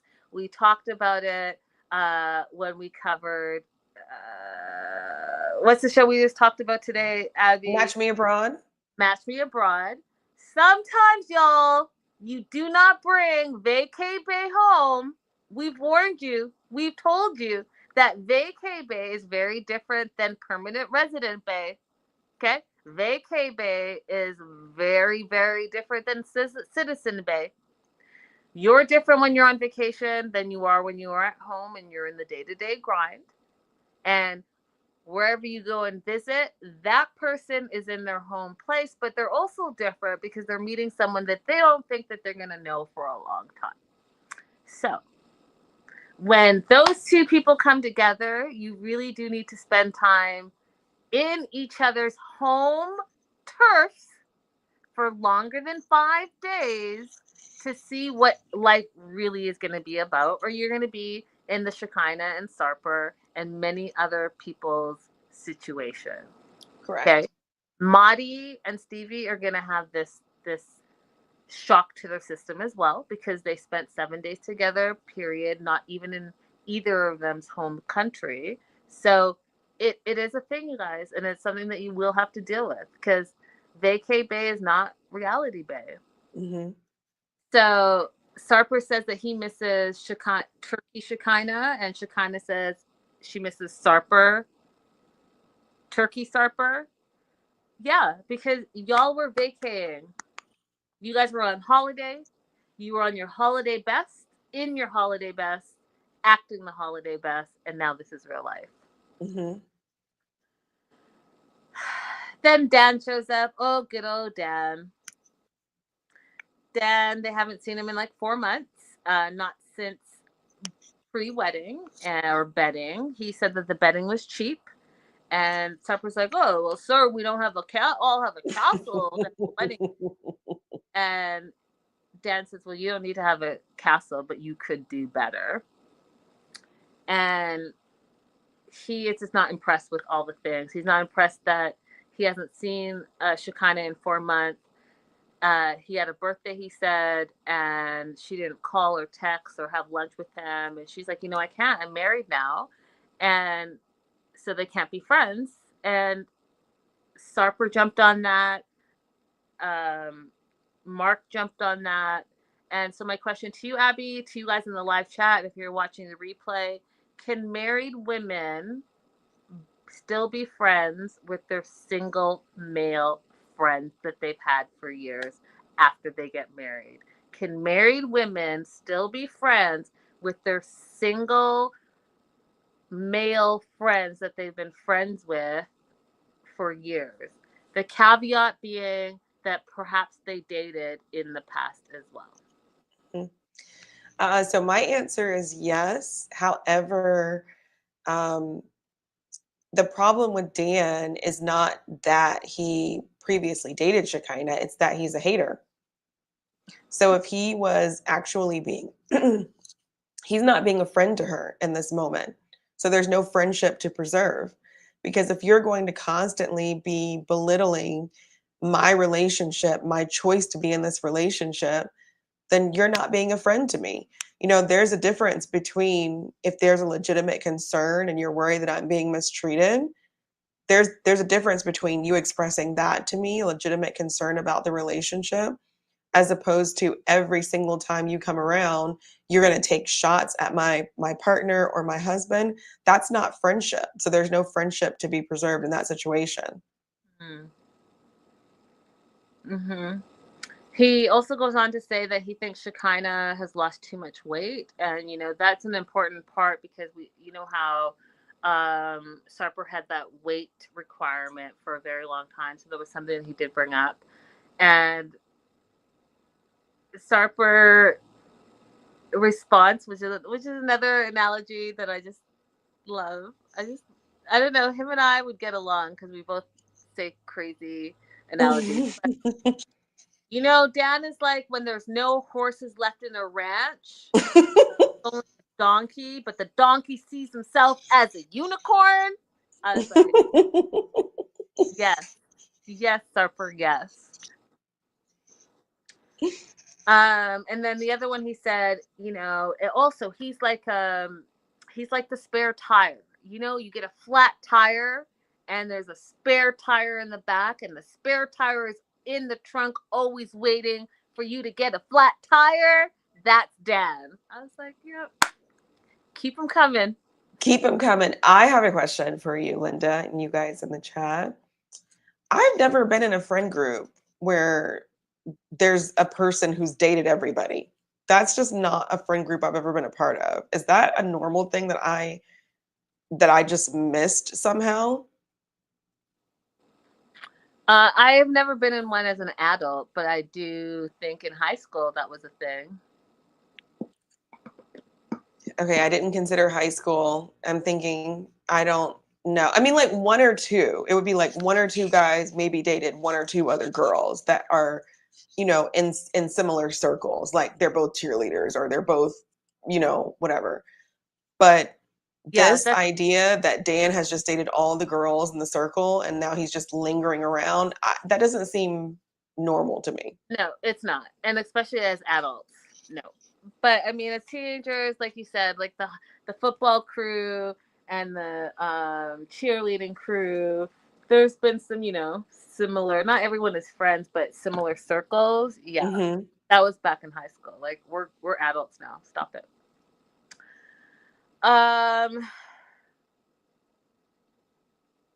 We find out that Sarper and Shekinah they got married. They had a huge fight. Shekinah kicked Sarper out of the house. He went and rented a house. He was gone for 10 days. And Sarper's like, I had to go. He left the ring, he left the air tag, and he bounced. And he went out and lived his best life. Yeah, it's not a good sign, you guys. Not even a month married. Stop it. And Dan goes on to say, getting into a fight doesn't mean getting on a flight, which was his tagline of the night. But he also went on to say that, part of having a successful relationship, you have to have respect. If you have no respect, there's no relationship. And he doesn't think that Sarper is 100% in love with Shekinah. He thinks it's more like 70%, and that's the problem. Moving on to Mark and Mina, we didn't cover them yet. We just got introduced to them. So all we can say is that Sean, the host, said hello to them. Mark said they have a perfect marriage. Mina is perfect. And we found out they left New Hampshire and moved to Boston, and she loves it there. That's all we know about them. We'll hear more from them in part 2. Matt, Amani, and Ani. Love triangle is what Sean called it. We find out that Amani is 6 weeks post-op. Again, she had a nose job, a temporal lift, a BBL, a mini tummy tuck, lipo. And Sean was like, "Oh, it sounds like you had a whole body makeover." And we hear Aaliyah in the back say, "Oh, wow, that's a lot." Annie thinks it's crazy. Amani's not proud of feeling pressure from social media to do all these things. Shekinah's like, "Why did you do it then?" And Amani's like, "Well, why did you do it?" She's like, "Well, I only fixed things that were bothering me." And that just spoke volumes to me because of all the people that I mentioned before, the Darcys, the Stacys. I think that, again, if you are not 100% secure in who you are, then going on national TV is only going to amplify that because people Mhm. are, and then you're going to start comparing yourself to other people, and you see that this person, oh, they got their lips done. Well, maybe if I get my lips done, I'll feel a little better. Oh, maybe if I get a BBL, I'll feel a little bit better. Oh, maybe if I get my nose smaller, I'll feel a little better. Oh, maybe if I tuck my ear back a little bit, I'll feel better. Whatever it is, it goes on and on and on. But guess what? If you don't deal with the insecurity and whatever trauma and issues that are internally going on with you, then no amount of outer fixing is going to help you. And that's when you realize you've gone too far. And by then, you've gone too far. And then you're a Shekinah who is starting to dissolve things because she wants to be Mhm. more natural and get back to what she normally or what she used to look like. Or you have an Amani who literally is regretting all the surgeries that she's gotten because now she's having an identity crisis because she doesn't know Mhm. who she is. I do think Jessica brought up a great point. She's like, and you have daughters. You have 3 daughters, and your daughters are looking at you like, ooh, you hated who you are, but they look exactly what you used to look like, Right. and trying to tell them that they're beautiful, but they're not beautiful enough because if they were, then you yourself would feel beautiful and you wouldn't have changed your entire appearance to look Mhm. different and not like them. So Mhm. it's a whole circle, you guys. Really something that you have to think about. Shekinah goes and says, "Well, what was the point of getting all this surgery if you are now having an identity crisis?" Um, and that's when Sean, the host, jumps in and says, "I see there's some hostility between you two. What's going on?" Shekinah uh, explains how Amani reached out to her and said some things. And Amani's like, "Well, Shekinah's just thirsty for screen time." And Sarper calls Amani calculated because it goes back to Amani sliding into Shekinah's DMs saying, "Hey, we have some things in common, whatever. I'd like to be your friend. But oh, by the way, you know, I'm going to say some things on the tell all that you should, just be aware of," right? That is calculated, Mhm. Abby. That is calculated. That is not That friendly. is calculated. And I don't care for Amani, but I will just say one thing that perhaps we should take into consideration. If she's 6 weeks post-op, she's probably still on painkillers. Perhaps some of this erratic behavior is not her actual personality, even though we've seen her personality and it's not great. Maybe I some was of like, it, what happened in the last 20 episodes then, Abby? yeah, it Was wasn't champagne great, but like this there? whole like reaching out to Shekinah and being one way and then switching up and say, I'm going to be saying negative things about you. And some of the things she's doing now, like when you're 6 weeks post op from that much surgery, she's probably still swollen and still on painkillers. Now, she's still not somebody I'd want to be friends with, but I'm just putting it out there, just putting it out there. No, she's exhibiting mean girl behavior, and I'm not liking it. She's been mean this whole season and erotic, Erratic, erratic, yeah. erratic this whole season. She's a misogynist. Yeah, I mean that's the very starting point. And then they were asked by Sean, the host, if they were still together. And this is when I just shook my head. Like, I just, what I'm not about to do is have another season of them, because it should have ended the way it ended, and I would have been okay with that, because this was some nonsense relationship. But apparently, they are still together. They spent Christmas and New Year's together. They spent Amani's daughter's birthday as a family in, I think, Mexico, they said. Again, I have pictures of it. I'll pop it up on the community page after our show. I was shocked and appalled, and shocked and appalled. Um, but yeah, apparently they all still love each other and are all still together. And that's it. That's all I have to say about that. What, any I can thoughts? only see this from Annie's perspective. Like maybe she hasn't had the best treatment in her workplace and personal life. And maybe this is a means to an end, which I don't hate her for. But from everybody else's perspective, I don't really understand. Yeah, I don't know. I'm gonna have to. I'll have to get back to you on my thoughts on this. For now, it's a no for me. Then, and I'm not. I want to get into it so much, but we are running out of time. We still have couples to get through. But when Matt tells the world that Amani has always wanted a gay lifestyle and he wants to give it to her, there's so much to unpack there, you guys. There's so much to unpack there. And then we find out that Amani and Ani have never been intimate together. The two girls have not been intimate together, but Matt and Annie have been intimate plenty of time. In fact, Matt goes to see Annie by himself on a regular basis. Then we find out that Amani would rather spend her time making money and working than being intimate with Matt. So again, Abby talked about this on 90 Day. On 90, so many 90 days. On 90 Day, not The Last Resort, where Gino and Jasmine were bringing a third into a relationship, and explained how you can't bring a third into your relationship to fix something that's broken. It's the same thing here. I'm finding that you can't say you're a throuple just to fix something that's broken in your 10-year marriage. It's just not going to work out, in my opinion. Mm-hmm. Um, Matt and Ani apparently had an intervention with Amani when they felt that she wasn't looking like her best and that she was too skinny at one point. And that's what kind of solidified her to get these 5 surgeries that she got all at once. And both Matt and Ani don't like the results, which is wild to me. Yeah. So the only thing I'll say about Matt visiting Ani by himself is that if they are truly planning on applying for the K1, they do have to establish that he has an independent relationship with her.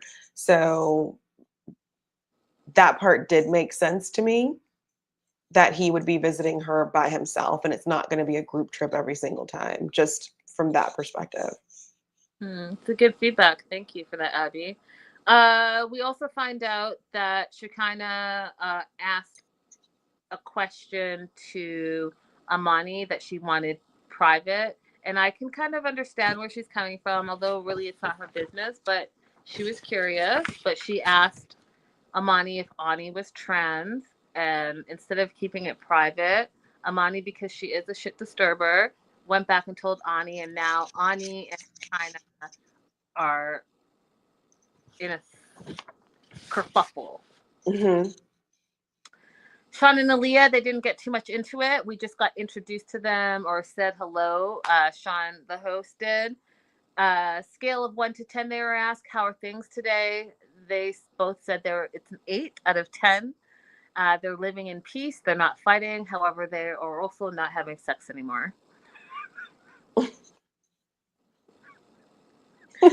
Joe then says under her breath, how is that an 8? That's a 1.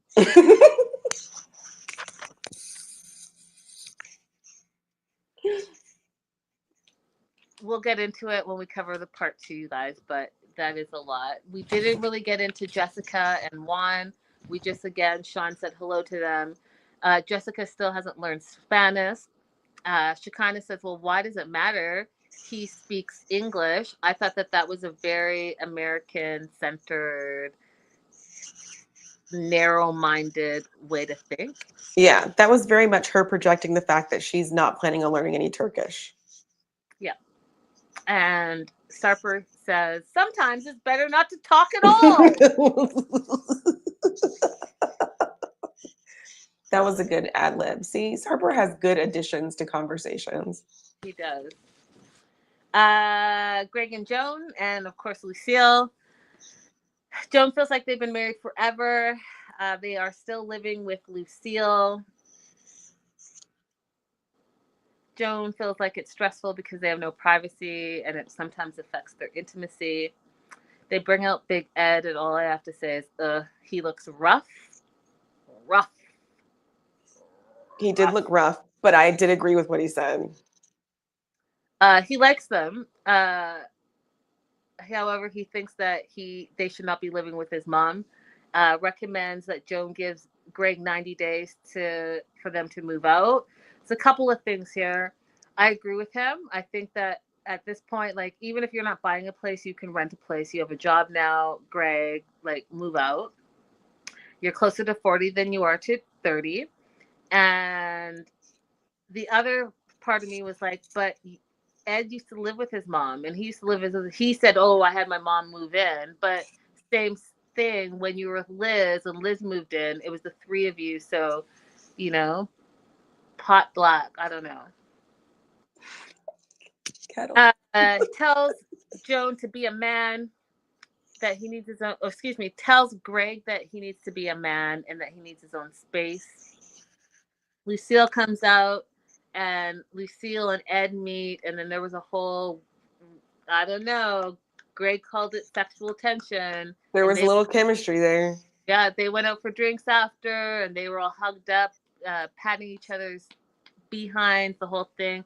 Please, still, please, for the sake of all things that are good, please do not do this. Do not do it. Please. We've been on a reprieve from Ed. We do not want to see you with him. You can do so much better, because she did say that, she's open to finding her own person. And that came after Shekinah telling Joan, you had the nerve to tell Lucille to leave her own house. That's her own house. And you're saying that she's spending too much time in her own house. And Joan had an attitude, you guys. And I did not like her in this tell-all. She literally is like, so she does stay home too much. And then Sarper chimes in and says Joan is ruthless towards Lucille. And Joan had so much attitude. And we find out that, they're a couple, and the whole, like, protected versus not protected sex. And she's like, well, we're a couple, we're married, why should I? And then Joan was basically like, because I'm already supporting you guys. I don't want you to have a baby in my house, and then I have to support the baby too.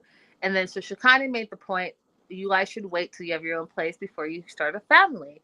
I agree with that. I think you guys can't even support yourselves. Why are you bringing a poor innocent baby into this situation? Get on your feet, save some money, and friggin' move out of the house. And then when you actually can be on your own and know what it is to pay a light bill and a rent and a car payment and a gas payment and whatever, all the bills, all the grown-up bills, and you still think you can bring a kid into this world and support them, then do that. But don't make it Joan's burden, because you don't work, Joan. Your husband just barely got a job, and Lucille supports everyone in that house. So stop playing. If she's like, these are my boundaries, this is my limit, then you should respect that. And Joan was basically like, why should I? Yeah. So we've seen this before.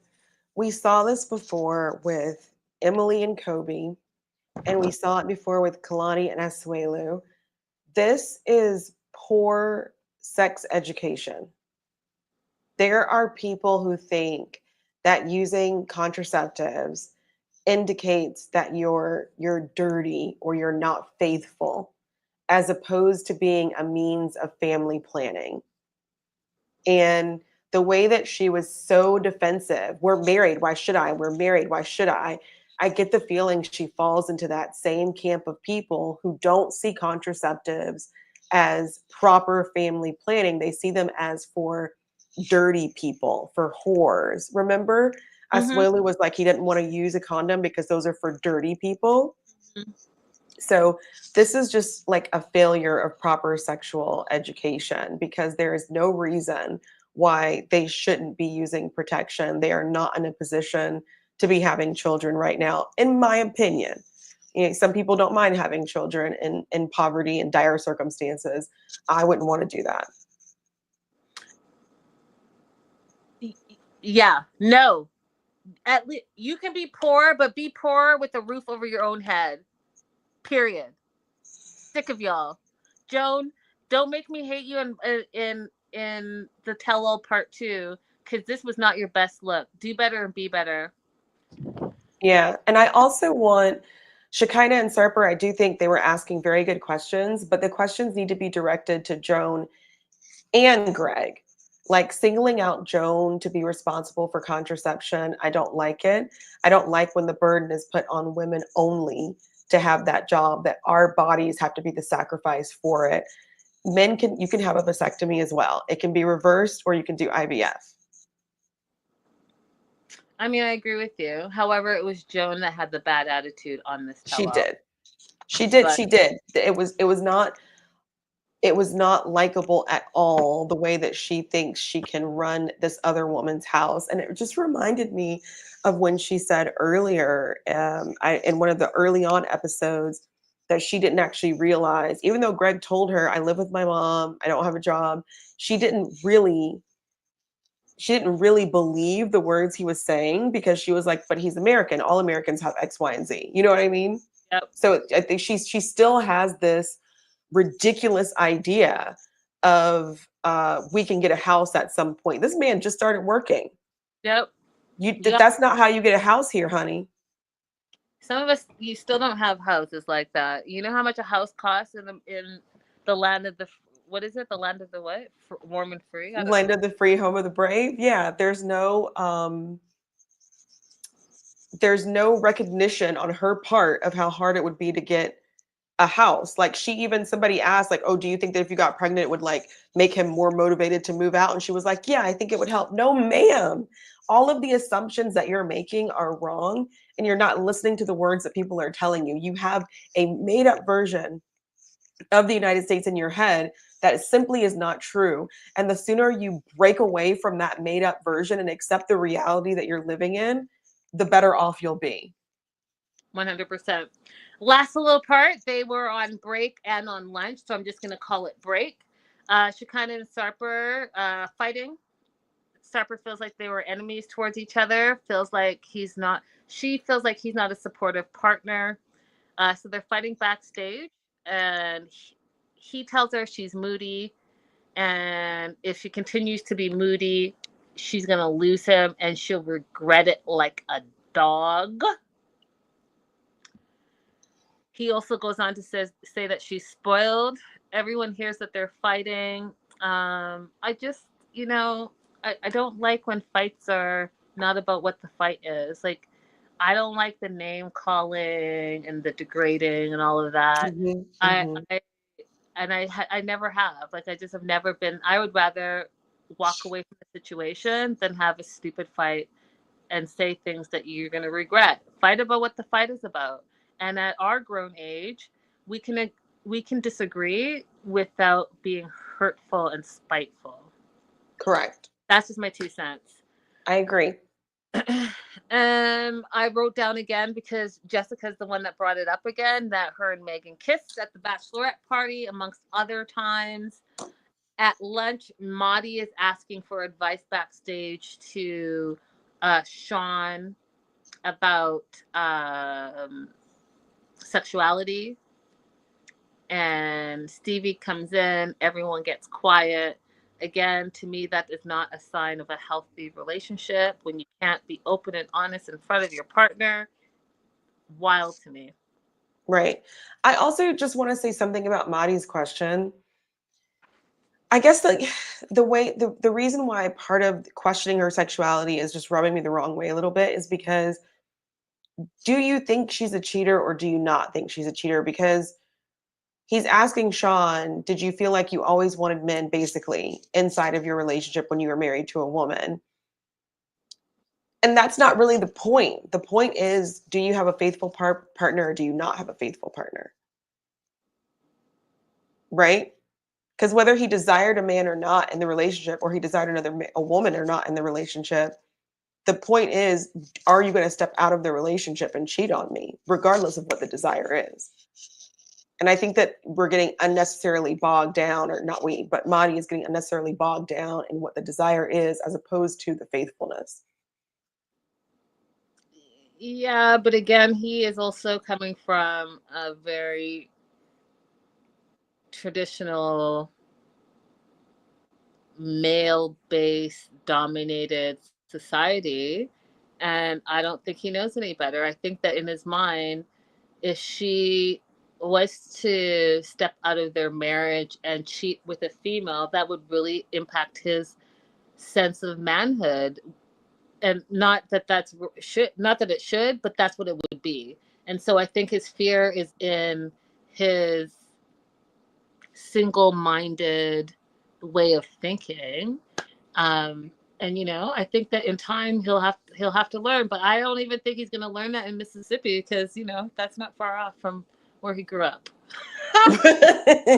Yeah, but I will say I appreciate the fact that Madi is like, oh, here's someone I can ask this question to. And he's like identified a potential resource, as opposed to other people who grew up the way that he did might recoil from people like Sean and not try to have a friendship and reach for understanding. So he is reaching for understanding. And I do appreciate that he's trying that. I wish that Sean had given him a little bit of a different answer.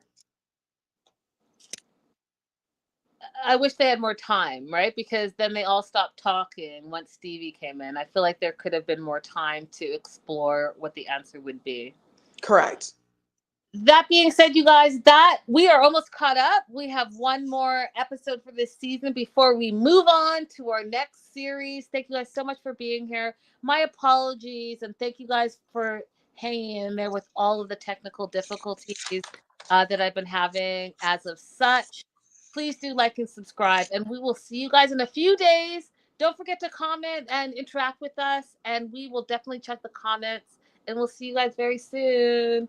Abby, I'm going to end. I don't know what it's going to look like now. I know we usually have our behind stuff, but I don't know on my phone what that's going to look like. So that's all right. We'll see you guys next time. Bye. Bye-bye.